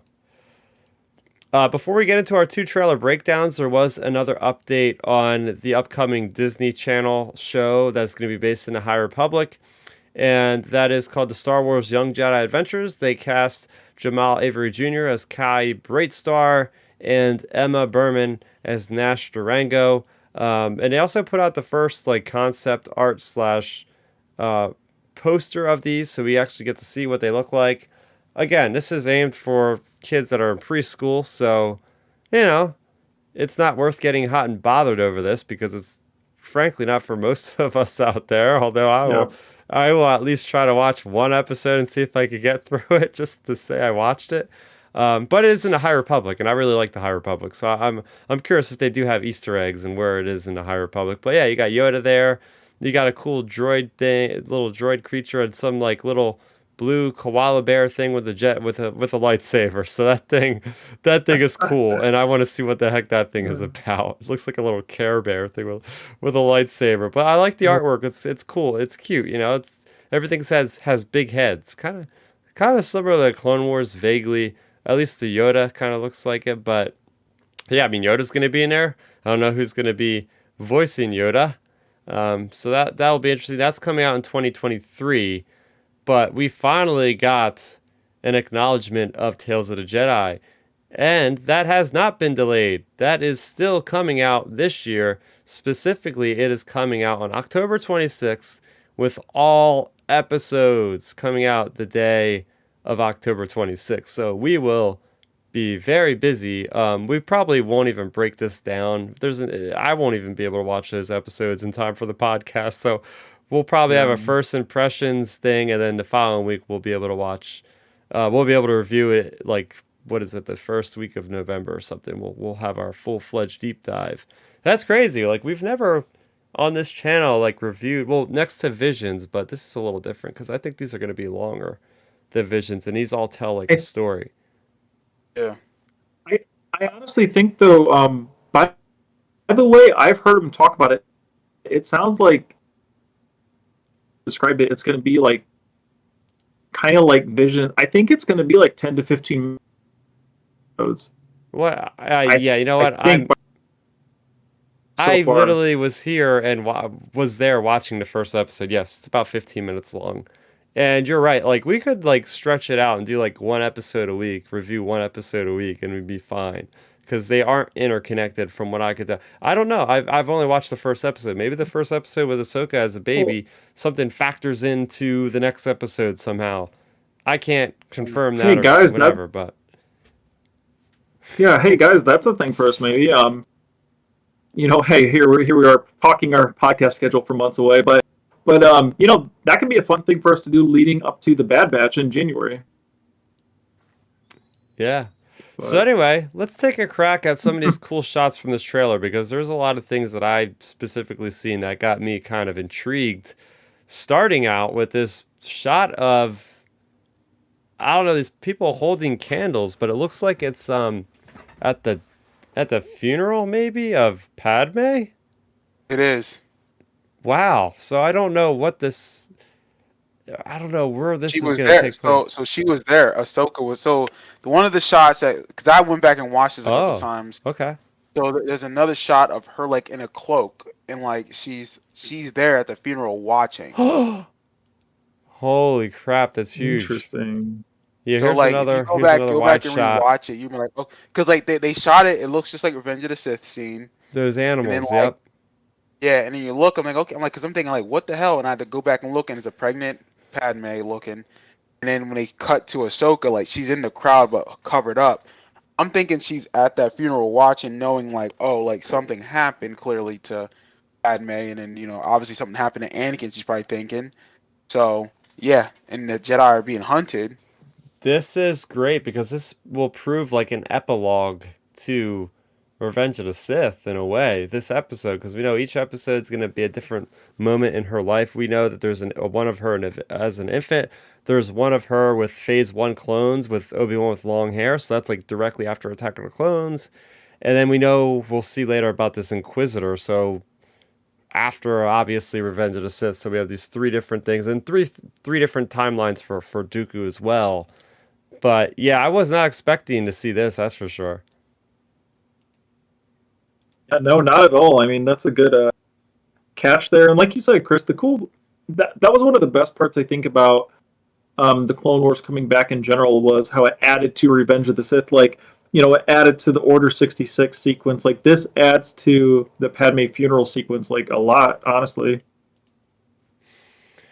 Yeah, this next shot here is of Count Dooku, and he's a Jedi, but he is looking at that Jedi tree, that infamous Jedi tree that, it's got so much mystery shrouded behind it. I think it still exists in the High Republic at that point, like 150 years, 200 years before, but yeah, I mean, a good old spry young Dooku, and I feel like he's such a underrated character. I mean, it was because of him that he basically got together the Confederacy of Independent Right. Nations or systems, whatever. So so I know we get a lot of Dooku in this particular series, or I guess trailer. Seeing him throughout this whole trailer made me like him even more. I don't know why. Like Dooku's a bad guy, we all know that, but he's kind of an anti-hero too. It's in a lot of ways.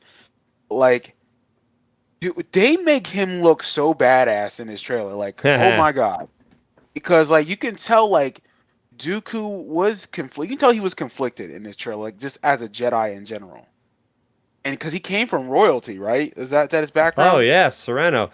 You gotta So listen to, and I recommend both of you listen to the Dooku Jedi Lost audio drama, written by the Kavan guy who now does the High Republic stuff. Like, I'm gonna go ahead and re-listen to that for sure because that is. I'm gonna see how that directly connects to these because it takes place at the same time.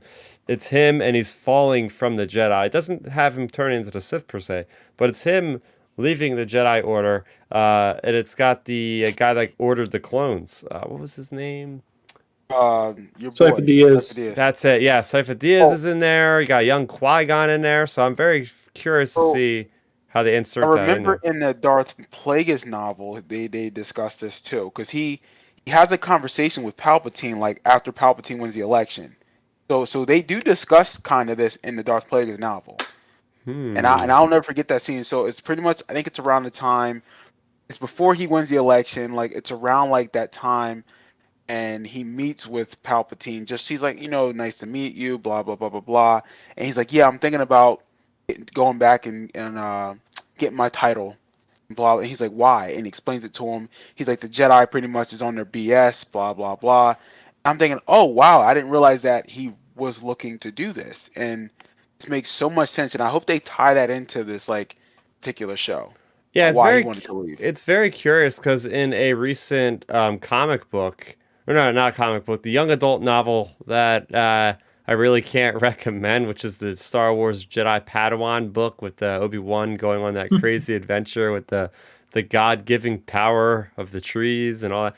Anyway, in the beginning of the book, there's Dooku. Dooku has left the Jedi Order, but he's still friendly enough with the Jedi at that point to go to the Jedi Temple on Coruscant and like hang out with people, even though he's not technically part of their, Jedi Council anymore. So, yeah, I'm very curious to see like more in depth, like, cause yeah, again, like I said, he is an overrated character or underrated character. X. Getting, Oh, yep. without Oh yeah, question. Without question. oh yeah. Go ahead, Ben. Oh yeah, no, I was gonna say I just echo both your guys' points. Dooku, I think, is one of the most underrated characters in Star Wars, and for me, honestly, Like, I think, of course the Ahsoka stuff is nice and all, but like, yeah, we've seen so much of Ahsoka, and we're getting an Ahsoka show. Like, to me, the most exciting part of this entire Tales of the Jedi is the Count Dooku stuff, and that's what I'm most excited for. So if you thought you didn't see enough of Ahsoka in different moments of her life, well, you're going to get to see her as an infant in Tales of the Jedi. Now, this is the episode I seen. I won't talk too much about it because I know people are sensitive about spoilers. I'm one of those included. But what I will say is you get, and they say this in a trailer basically, it's like you get to see her being discovered as a Jedi. So it's pretty cool seeing the latent force ability in a infant that has the power of the force, being able to connect with the wildlife, being able to have that relationship with her mother. There's this really cool like mother-daughter bond in which the mother is showing her something that's really pivotal to their lifestyle, their community, the Togruta that live on this planet, and what it takes to survive. Like it's pretty harsh out there, and kids have to grow up fast. So that's all I'll say about this one because I've already seen it, but I'll throw it to you guys.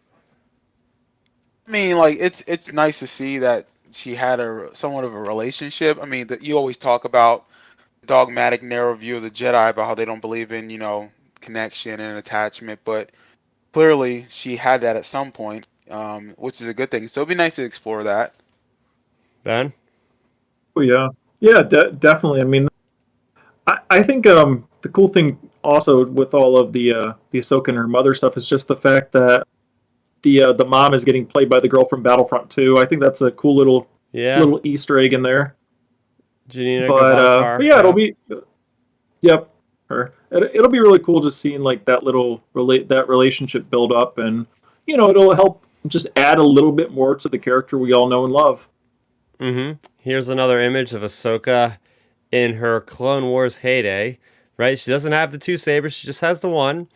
But it's cool seeing that revamped quality of what we see from the Bad Batch expressed in another Clone Wars story. So I just got nostalgic, I guess I could say, for just seeing good old Ahsoka back in her Snips days, if you will.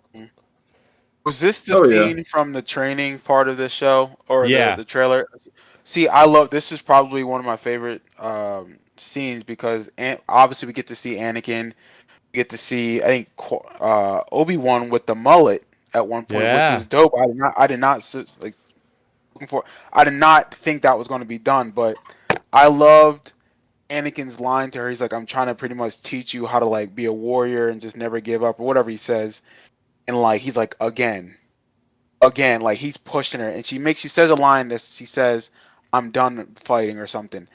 I think that's a misdirect because I think they wanted to think that she's done fighting like against like the Empire or whatever.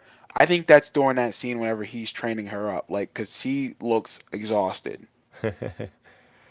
Yeah, very yep. much could I be. Oh yeah, for sure. I think like you said too, Chris. It brings back some nostalgia. Her in her early years, and of course the training. Like to me, the biggest highlights from this trailer was like the Dooku stuff, and then the training, the Anakin and her training stuff. Like that was awesome, and I'm really excited to see these scenes play out.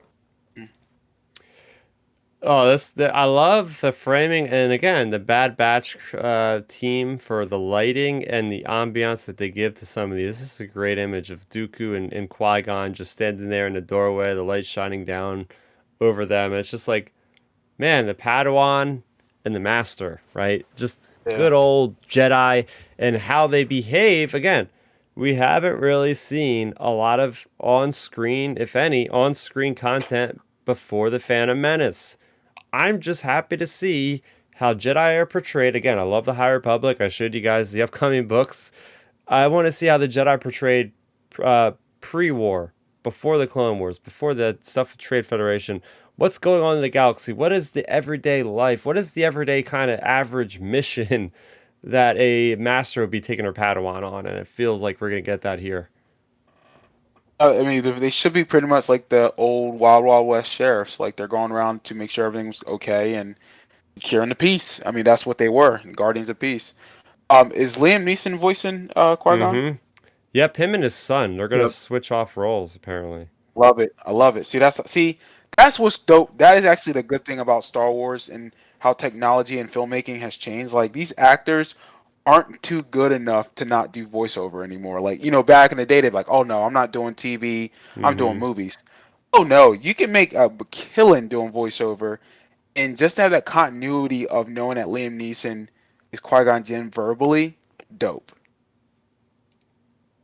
Heck Oh yeah. yeah, like that's one of the I keep saying that's one of the best parts about this series, but it's really cool that they're able to get Liam Neeson to do it because, like you mentioned, Milton, if you rewind this to say 2002, like you could have been like, hey, Liam Neeson, can you do this? He probably would have laughed this out of the room, you Yeah. know. So it's great that he's back with it, and I think it's just like actors realizing how popular Star Wars is as a whole. Like, I mean, look, Liam Neeson came back to play him Qui Gon in the Kenobi series. Hmm. Maybe that doesn't happen 10, 15 years ago. Like now, I think a lot of it, like these actors know. Sure, it's great to like go and star in say a Oscar-worthy serious movie or whatever. But like when the actors are wanting to like build the relationships with the fans and stuff, they get into they're willing to come back to these movies like Star Wars, like the DC stuff, like Marvel, like these things, and the fans really appreciate it. And, the actors like, that everybody wants to be loved, and like the actors, I'm sure they're like, oh man, this is so cool. Like fans are excited for me coming back. Yeah, next shot here, I want to pull this one because I'm always a big fan of just any kind of trooper variants. And it's nice seeing the Phase 1's back at the early part of the War of the Clones. Just seeing these guys coming back. And, we got that great book earlier in the year with Star Wars Brotherhood, which literally takes place like a week after Anakin gets married and after like the Clone Wars start and all that. So it'll be nice to see. And I know we're going to get that Captain Rex, so maybe we'll see like Captain Rex for the first time or something in the timeline. That could be interesting. I mean, that'd be cool. I mean, this be an opportunity for it. I think we need to see how this series goes. I think this will be a hit. I think it will be popular, just like Visions was, where I think they may branch off to tell other mini stories of Oh, Jedi. So we please so, so do. we so we could get Tales of the Jedi about, let's say, Obi-Wan or Anakin or Plo Koon, who's the blue, what, Plo Koon or Luminara Unduli, oh my, yeah, or is that Ala Luminaire, Secure. Luke, or like Ala who's the purple, Secure? the blue chick Who's the with blue the guy? the tentacles? Wait, who? Hottie, the hottie Jedi who had the blue Ala tentacles. Secura. Yes, Ayla Secura. And that's a good yes, thing with Ala Secura, you would get her master, who's Quinlan Voss. That'd be freaking yes. awesome. I'm saying, so I think we need this show to be good, and I Yeah, think with the please everybody animators, watch the hell out of this show. yes, Do it. facts, facts. And with this being the Clone Wars animation style and everyone loving Clone Wars, I think if this is a hit, we can get other spin-offs of like Tales of the Jedi. Every single That'd be Well, year fire. for Yeah. well, the here's end of my days. yeah. Well, here's my thing with the whole Tales of the Jedi series. Since Filoni's doing it, I think what they should do is just make it kind of be an indefinite series where basically he can just do this series in his downtime, like between the live action projects, like between Mando, between Ahsoka. Oh, hey, Dave, you don't have anything on your schedule for all of 2023 or whatever. Since Ahsoka will be out, he won't be working on Ahsoka in 2023. So hey, get started on the next season of Tales of the Jedi, and basically, you have all the credentials, so do whatever you want. And like, I think this could be a good, almost um, like like passion project for Dave Filoni because it would give him so much creative leeway because you're not strapped to a certain season one did these stories. Oh wait, no, season two we can just go to the different era or we can go to a different character. Like we don't have to stick to certain things. And I think Filoni, this could just be like an indefinite, ongoing Star Wars show. Right, I agree. And here's the thing though too. If I had, and I know you mentioned Luke earlier, if I had to pick a couple Jedi characters that they can focus on that we really have no idea what happened in certain timelines, I want to see Luke after Empire Strikes Back for that year. What was he doing for Oh. that year, like to get better in training? Well, that's where You know, we got the Marvel comics, but they could always piece in a whole story in there somewhere. fact. That's what I'm saying. Yeah. Like, give it to Filoni. Yeah. Give him the character of Luke, which he's never touched. Give me a You're right. He hasn't episode. really touched him. Yeah. He's never touched Luke. Give me a 7 episode Tales of the Jedi of Luke between that time period. I think he would kill it. Then flash forward to Kylo Ren. I know we got the Oh. Kylo Ren comics. But give us like that when he joins Snoke. What was he doing during the time Yeah. he joined Snoke? Yeah, I would love that. Because, dude, I'm telling you. And then post, Rise of Skywalker, you can go either Rey or your boy Finn. Finn training. Finn. man. Ren. You know what I'm saying? Like, or the Broom Kids. You know what I'm saying? Well, Like, here's another fun thing even Filoni could do. Like, all of Filoni's stories, in my opinion, have been really positive. Like, in terms of, like, I would say, like, a creative challenge for him. Okay, we did Tales of the Jedi. Why not next season? Season 2 be Tales of the Sith, and you focus on one episode of Darth Bane, one episode of Darth Vader, one episode of Darth Plagueis, like, all these different people. Like, I feel like there's so, like, big, like, there's such a big creative net you could go with, like, the Tales of the blank. Like, you could do so many cool stories with it. And with it being a smaller animated series where you can just get it done in one release, they could just, just basically do it almost in your free time in between your live action projects. yeah. So this next image here, I speculated maybe this could be Sereno, which is the home planet of Count Dooku. We learn a little bit about his family again in Dooku Jedi Lost, awesome audio drama. I like the design of these characters. Remember, we're so used to seeing like battle droids as the nemesis, but having humanoid figures and the human connection with, Jedi not killing, I think that's gonna be quite fascinating. Yeah, it could be. I agree. I think it could be. I mean, I think this whole show has an opportunity to show us different aspects of the Jedi that we probably aren't aware of or we have little knowledge of. So it has that potential. Mm-hmm. Oh yeah, most definitely. Yeah, we have a young Qui-Gon here. So this is neat. I mean, they got his likeness down, man. This is freaking awesome. Oh gosh, yeah, that's definitely your boy Liam Neeson without question. I'm Like, looking forward to yeah. seeing, like how he gets his like own headspace with like him being a Maverick Jedi, as we see how he's different from everybody else. We see him in this trailer. He's like shouting after Dooku, like he sees his master just like getting ready to just like tear these guys apart, and he's like, wait, so he's got a conscience. Here's the thing though, this animation looks so good. Like I would watch a full like 2.5 hour movie of this. Yeah. Honest to God, like yeah.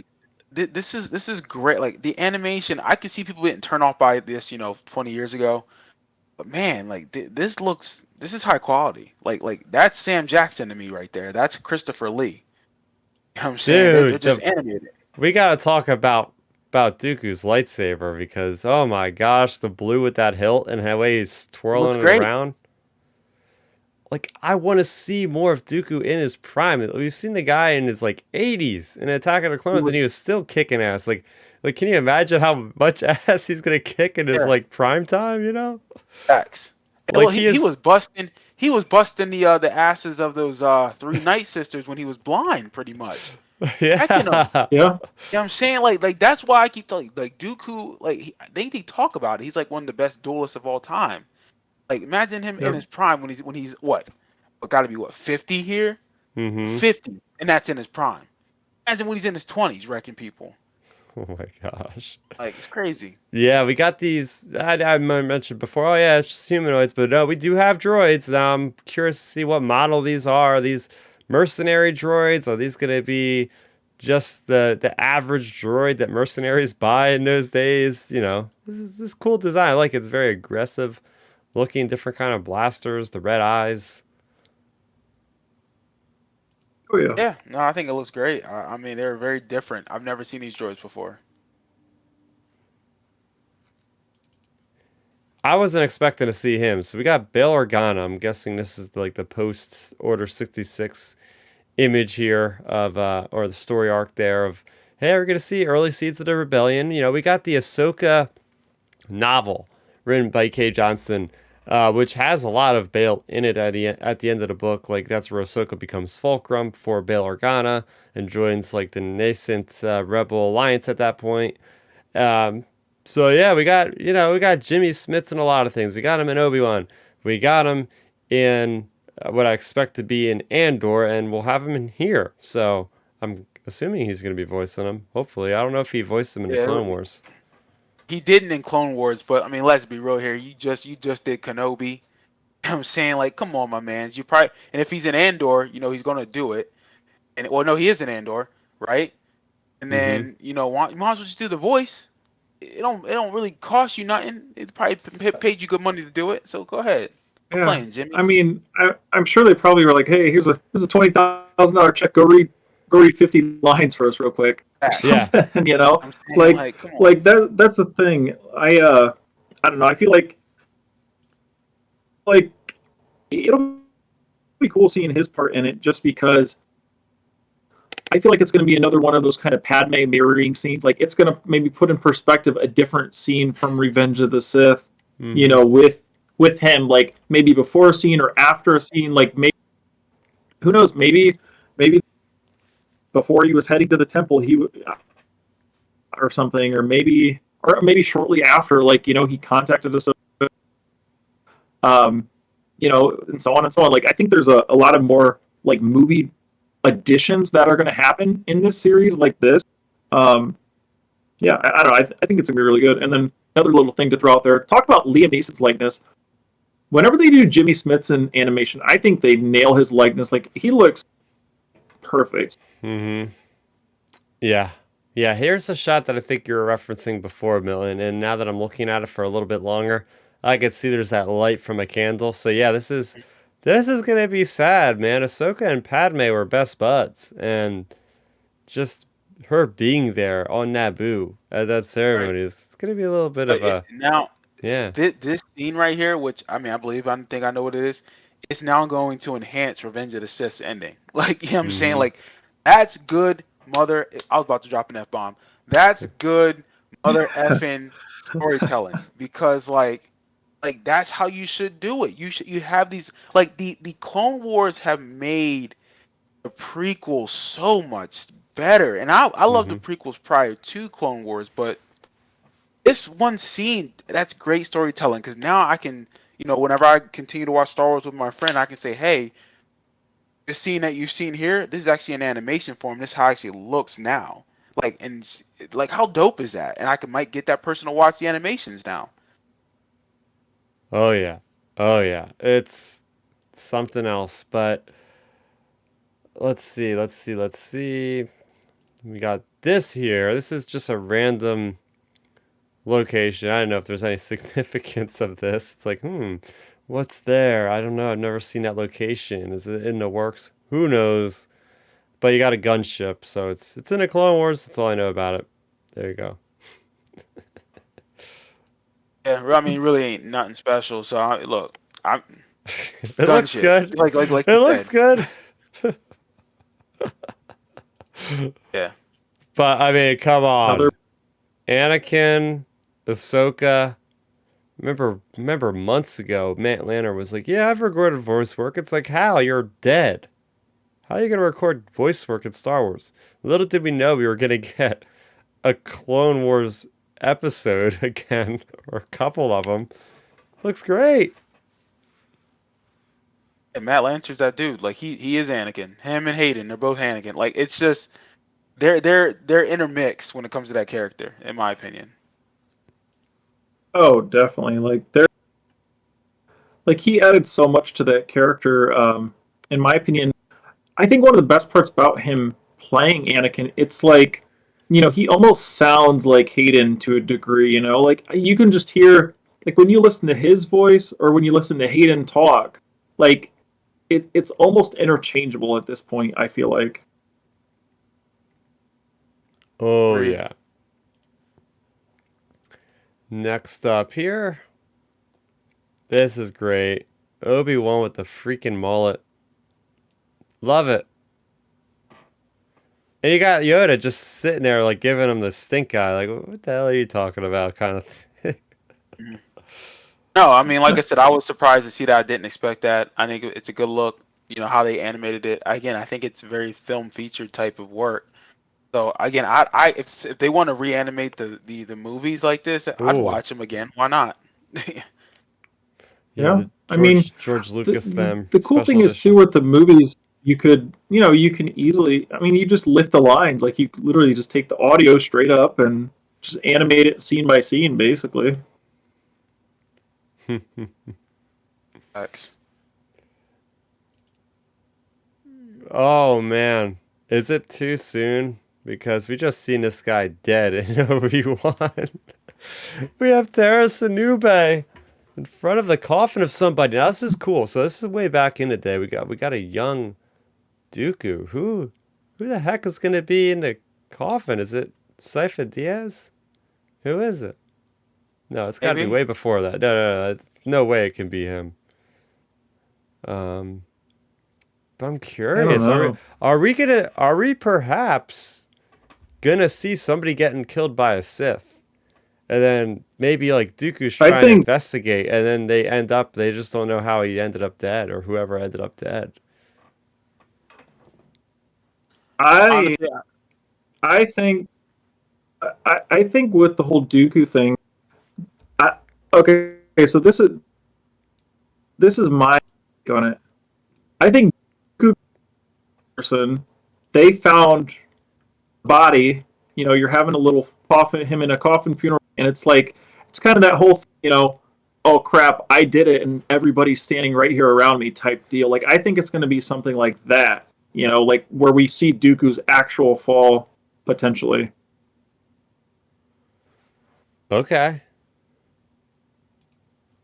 All right.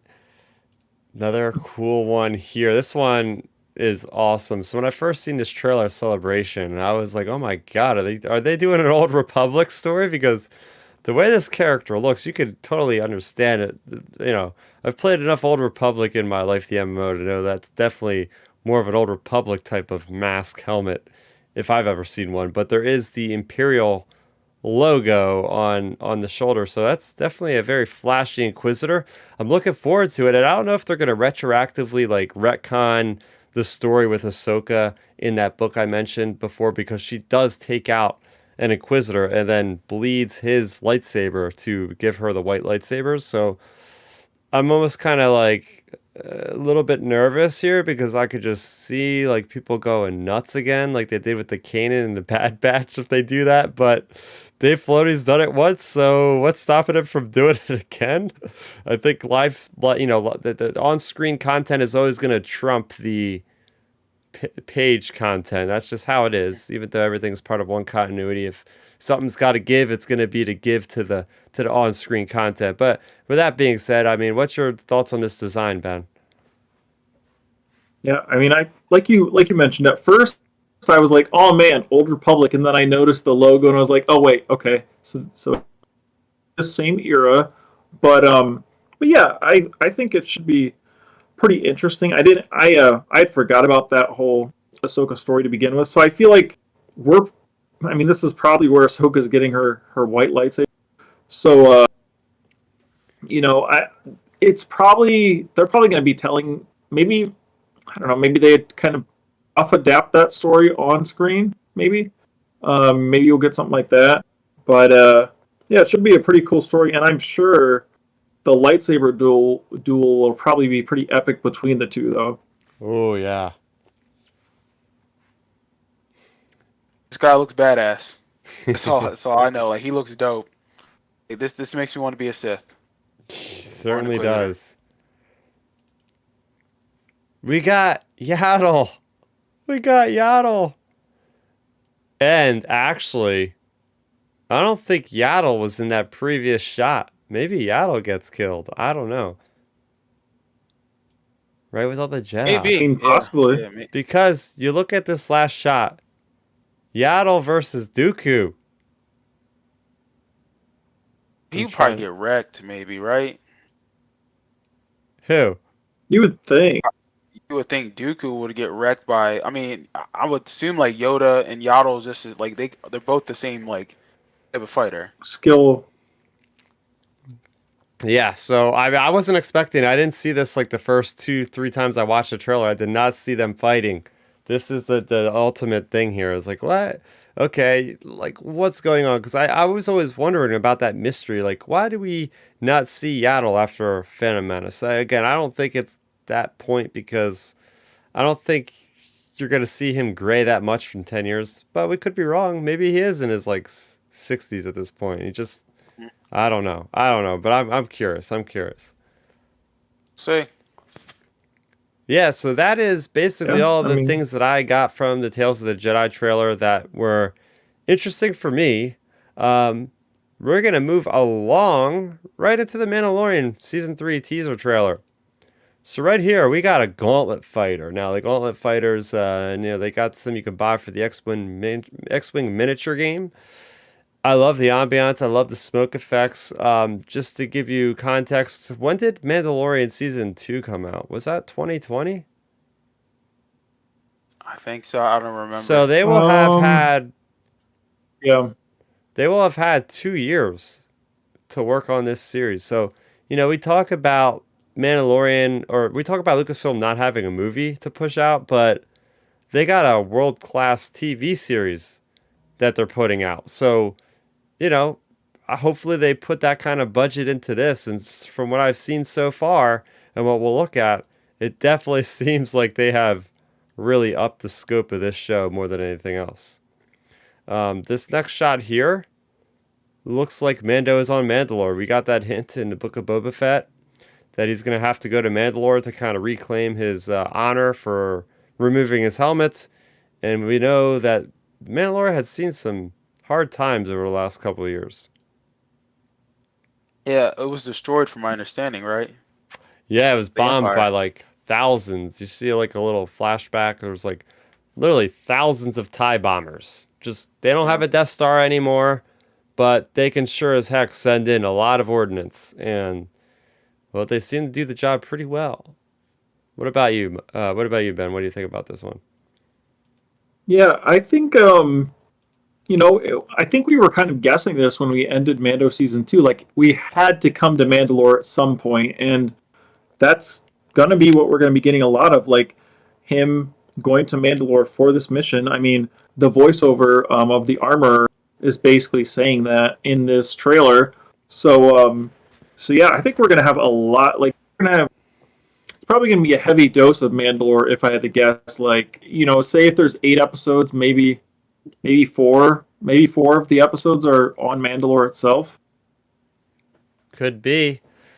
This next shot gave me a lot of nostalgia for Attack of the Clones because anything with like high flying, fast moving ships through an asteroid field gets me thinking that way. And well, last time we seen that Mando was flying his Razor Crest, well, he was struggling to fight against like one random ass bounty hunter.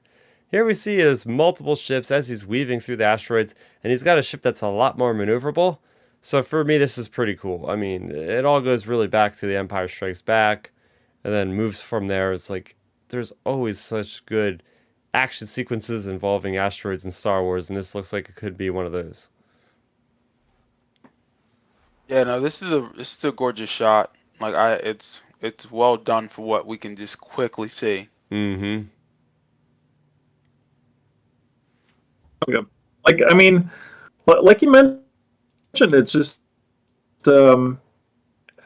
we get these shots in Star Wars, whether it be Attack of the Clones or Empire Strikes Back, and it's nice getting them like not rehashed, but visiting familiar areas like to our like basically reference points for these new shows and new shots, and like that's I don't know, I'm really interested to see like what that's about. I feel like maybe that's an early part of the show, like where we saw Man from the Book of Boba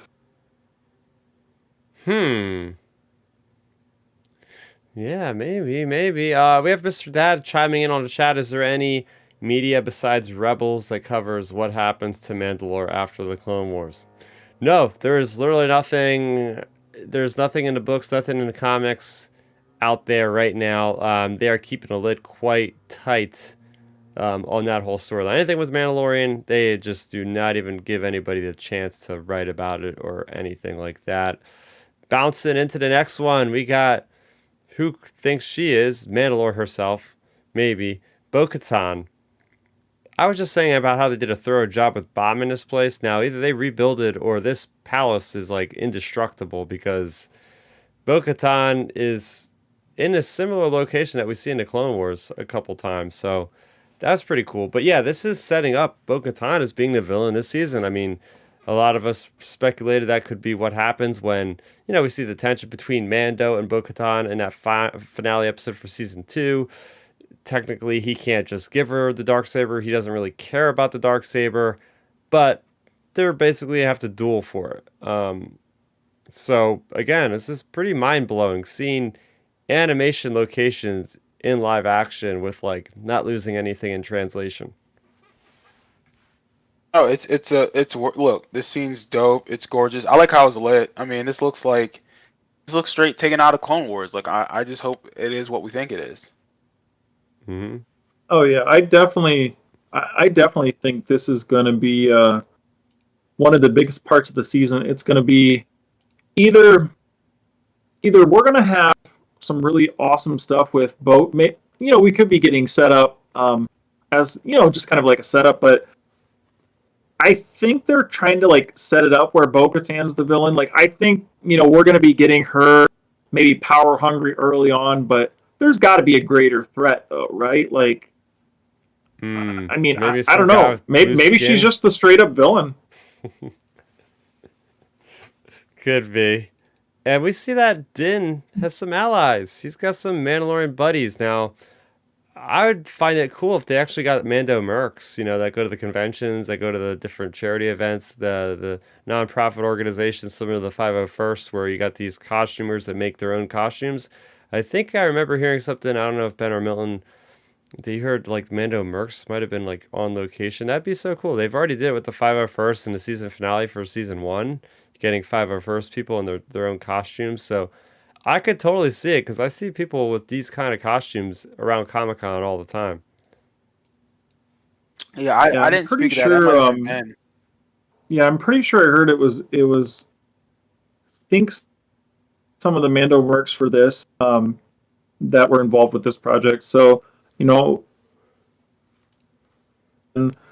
like you said, you have other Mando buddies, and we obviously are breaking down the imagery, but it's also worth noting like the audio, the voiceover between the armor talking and Bo-Katan talking, and like the conversation that's going on over the trailer, like as we're going through this, is you basically have Bo-Katan saying, talking about Mando's like group of Mandalorians, aka the Death Watch, like she's talking about them in a bad way.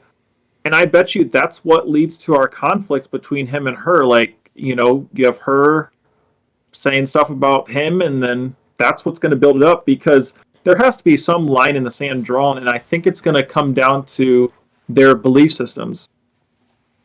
Yeah, she's talking about how, oh yeah, you were basically in this cult and you didn't help and all this stuff. Yeah, there's literally drama going on in this show now. It's getting a lot more complex, and what's getting more complex with his own outfits, as he does every season, is none other than Grief Karga.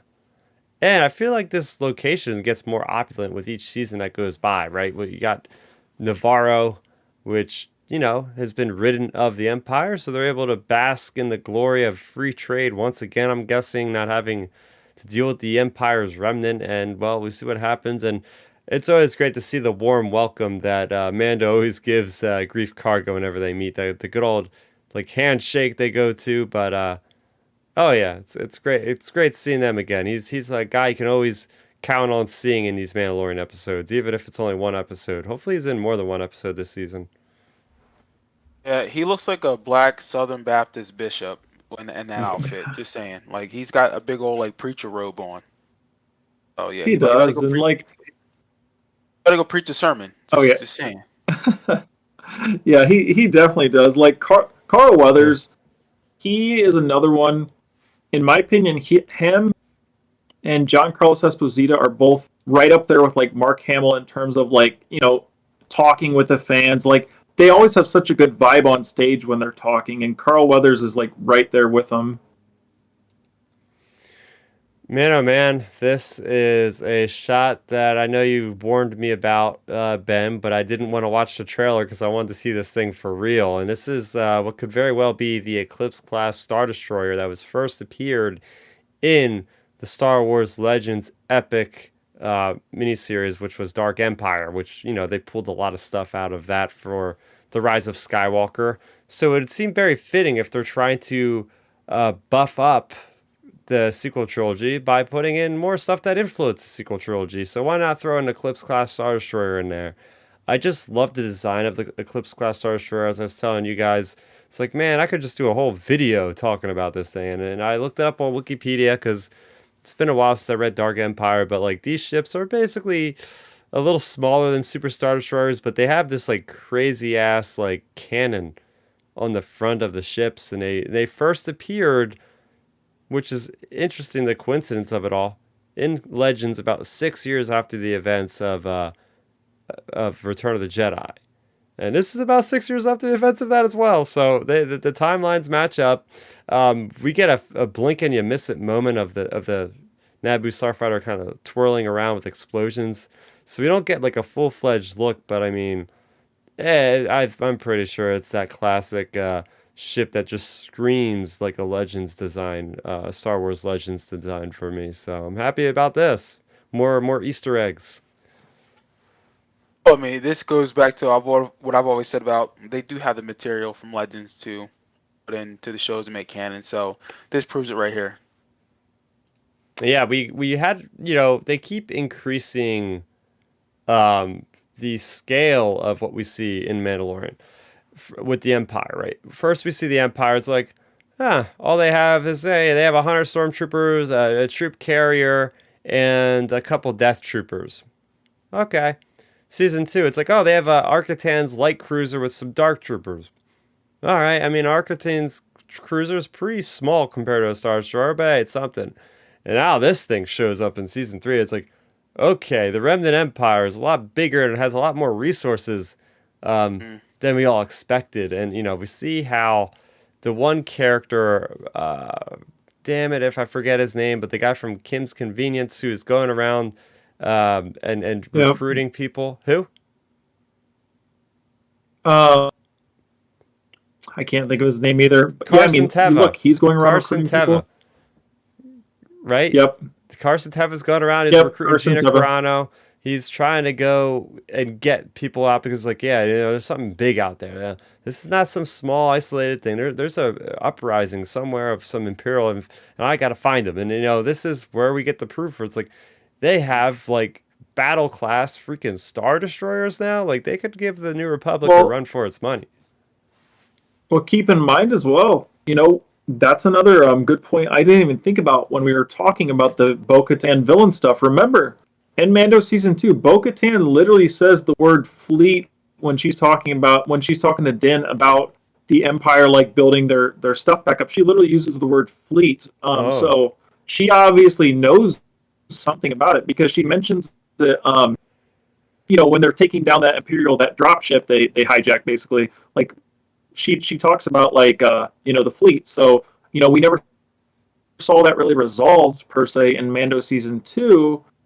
I think that whole fleet thing is between Carson and her, we're gonna get some type of grand scope with this because like that Star Destroyer just proved it basically.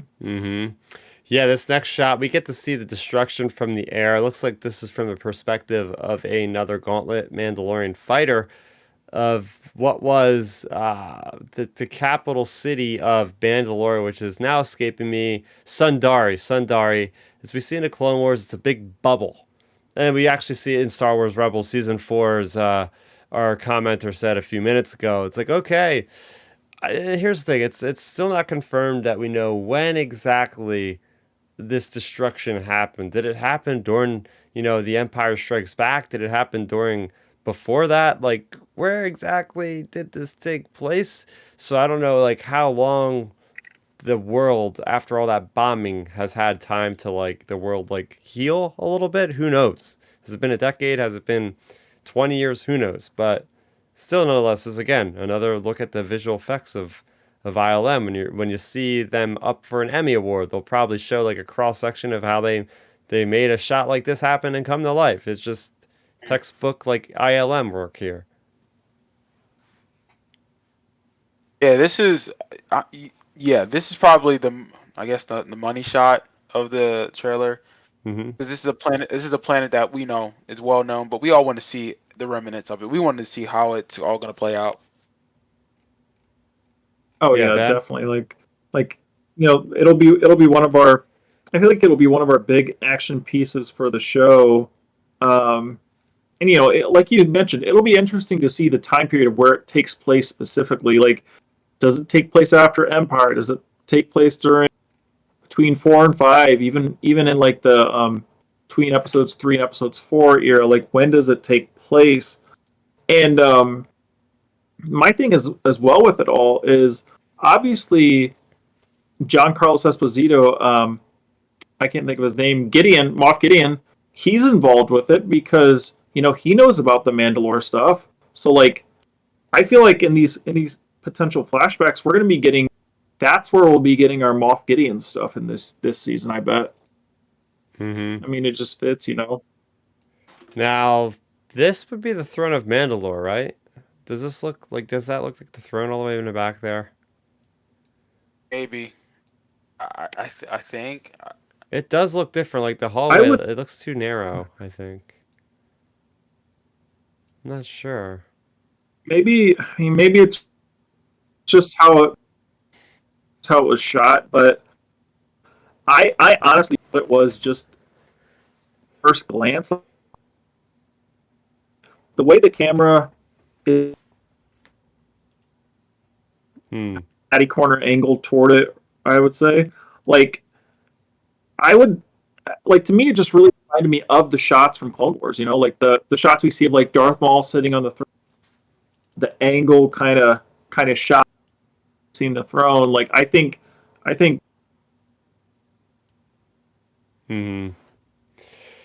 Well, this is pretty much a confirmed shot here. I mean, if this is not the throne of Mandalore, I don't know what is. But you see Bo-Katan sitting very comfortable in what could be the throne of Mandalore. I mean, you see the big, tall windows. This is the throne of Mandalore here for sure, without a doubt. 100%. But it's cool because like I can't wait to see like what that enemy to enemy relationship could. I mean, Din doesn't really want to be your enemy. He sees her as an ally, and he's just like, I don't want to have beef with you. I just want to just do what's right for Grogu. I don't really want to get involved, but he might have to be forced to. But yeah. Well, here's your reasoning why. I bet.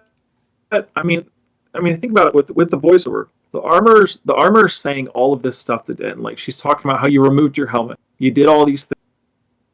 I bet you her thing is probably go and confront Bo-Katan. It's got to be heading in that direction because like the way we've known Din and Bo from Mando season 2, they probably have a fine working relationship. I would say, like, or at least a respect for one another. So I guarantee you, gonna just go, to potentially kill her out of nowhere, and the only way maybe is into getting his honor back because he's having the armor as we've. Like to me, all of this is getting kind of set up. The armor is kind of like your puppeteer in the background doing all of this stuff. Mm-hmm. I think. This shot here, I know it's not the best screenshot, but it was a very fast moving image, and just the badass nature of getting a perspective shot of inside the gauntlet fighter, having it drop down from the bottom, and then these guys just jetpacking down through the atmosphere is one of the coolest Star Wars shots I've seen in a long time. It's just so action focused. These guys have jetpacks, and they're freaking Mandalorians jumping out of a dropship, like, just ready to wreak havoc. Like, I can't wait to watch this scene on repeat. Oh, that's pretty dope. I mean, it looks pretty pretty impressive. I mean, I'm curious to see how they shot it, like with a mix of CGI, maybe some practical here or there. But no, I'm curious to see how it's done. Yeah. Mm-hmm. Yep. So we got this one here, just a good shot of Grogu. Hasn't aged a day, it seems. So, but we got to have a shot for Grogu for everybody out there. So, he looks good. Yeah, gotta have Grogu, and he's the flagship of the show. Like, I mentioned it earlier when we were discussing Tales of the Jedi. Grogu, if Grogu wasn't in these shows for the Mandalorian, we could potentially having another show where it's like, will the general audience really respond to this? Like, Grogu is such a big point for this series. I guarantee as soon as we get Grogu on screen, that's gonna be the number one trending thing in the world. Mm-hmm. This next shot here, do you think this is Tatooine? Maybe. I mean, this is a very similar looking shelters. We just came back from Boba Fett. Some criminal syndicate stuff happening on that planet, but just a cool aesthetic of these Mandalorians going all tactical base. This guy giving the hand signals. I don't know what allegiance.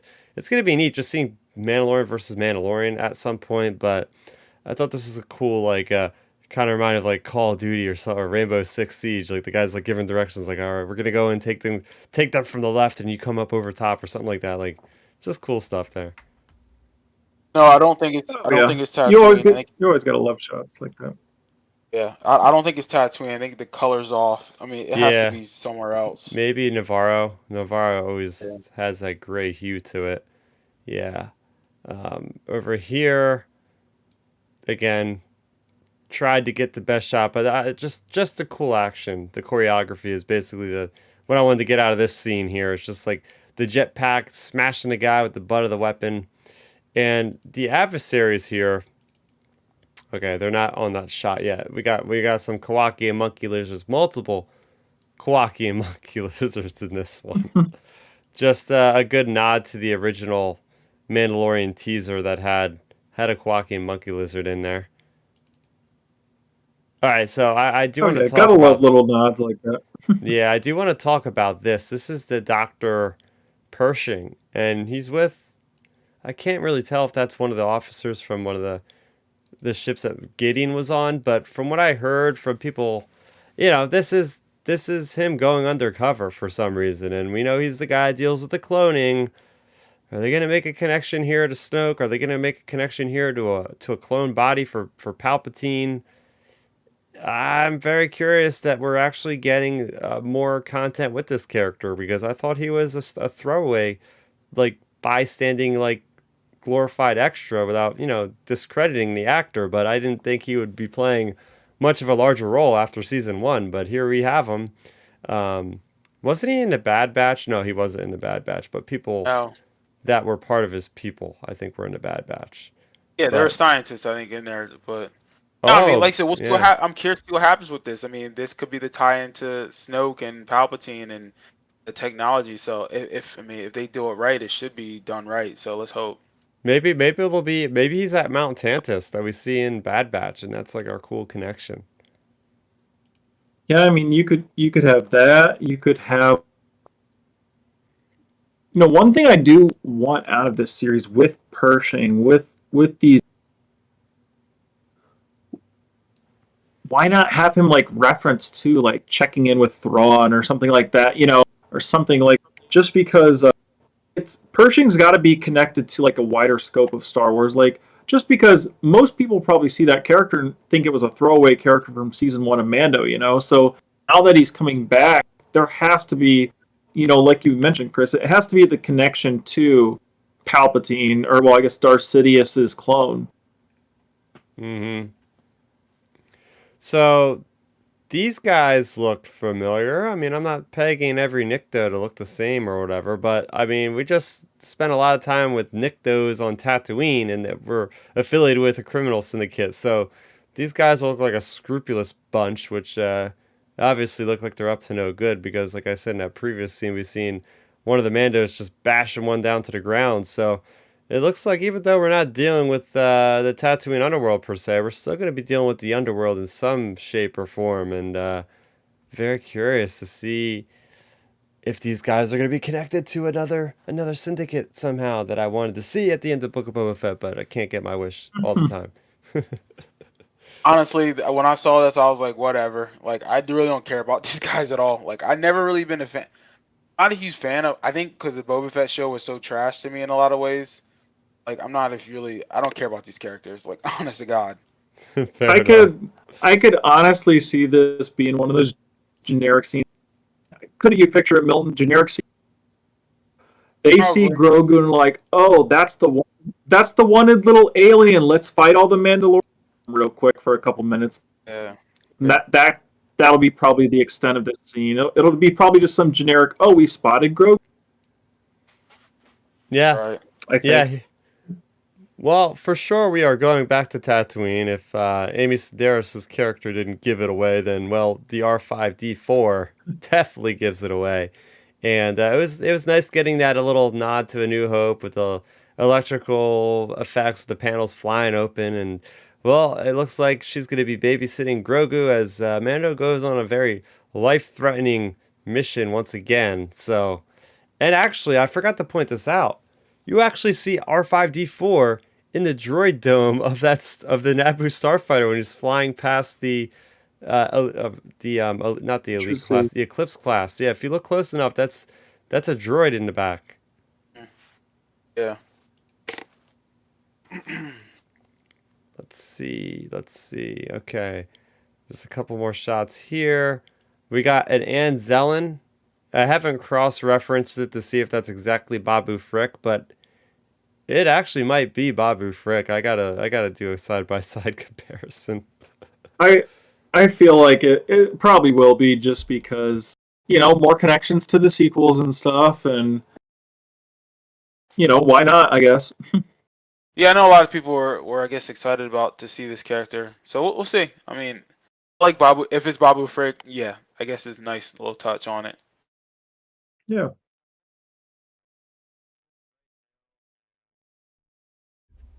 Yeah, I'm looking at some images right now, and I'm pretty unless they all look like they have the mustache and everything, then it's probably him. Yeah. Yeah. All right. There's some kind of celebration going on, some fireworks and whatnot. Kind of remind me of like the end of Return of the Jedi. Like, hey, let's have a party. The Emperor is dead, sort of thing. So, I wonder what could be such a joyous occasion. Maybe it's just like the lunar year of some planet, and they're just having fun. And well, Grogu's definitely getting a kick out of it, as we've seen.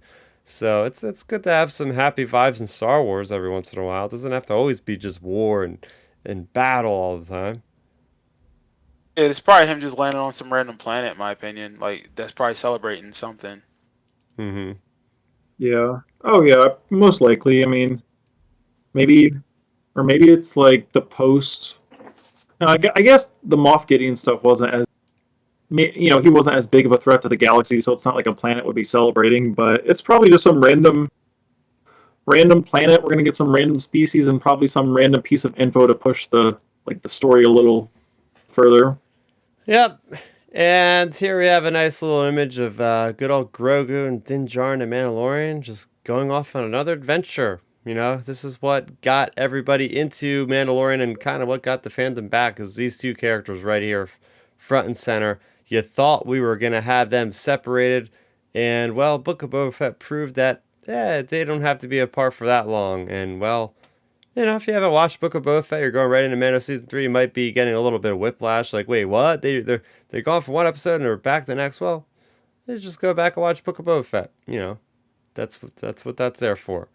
I, Um, you watch. I bet they're gonna do what they did with Kenobi. How they did like a mini summary of the prequels. I bet they do a mini summary of oh yeah, Book of Boba at the beginning of this.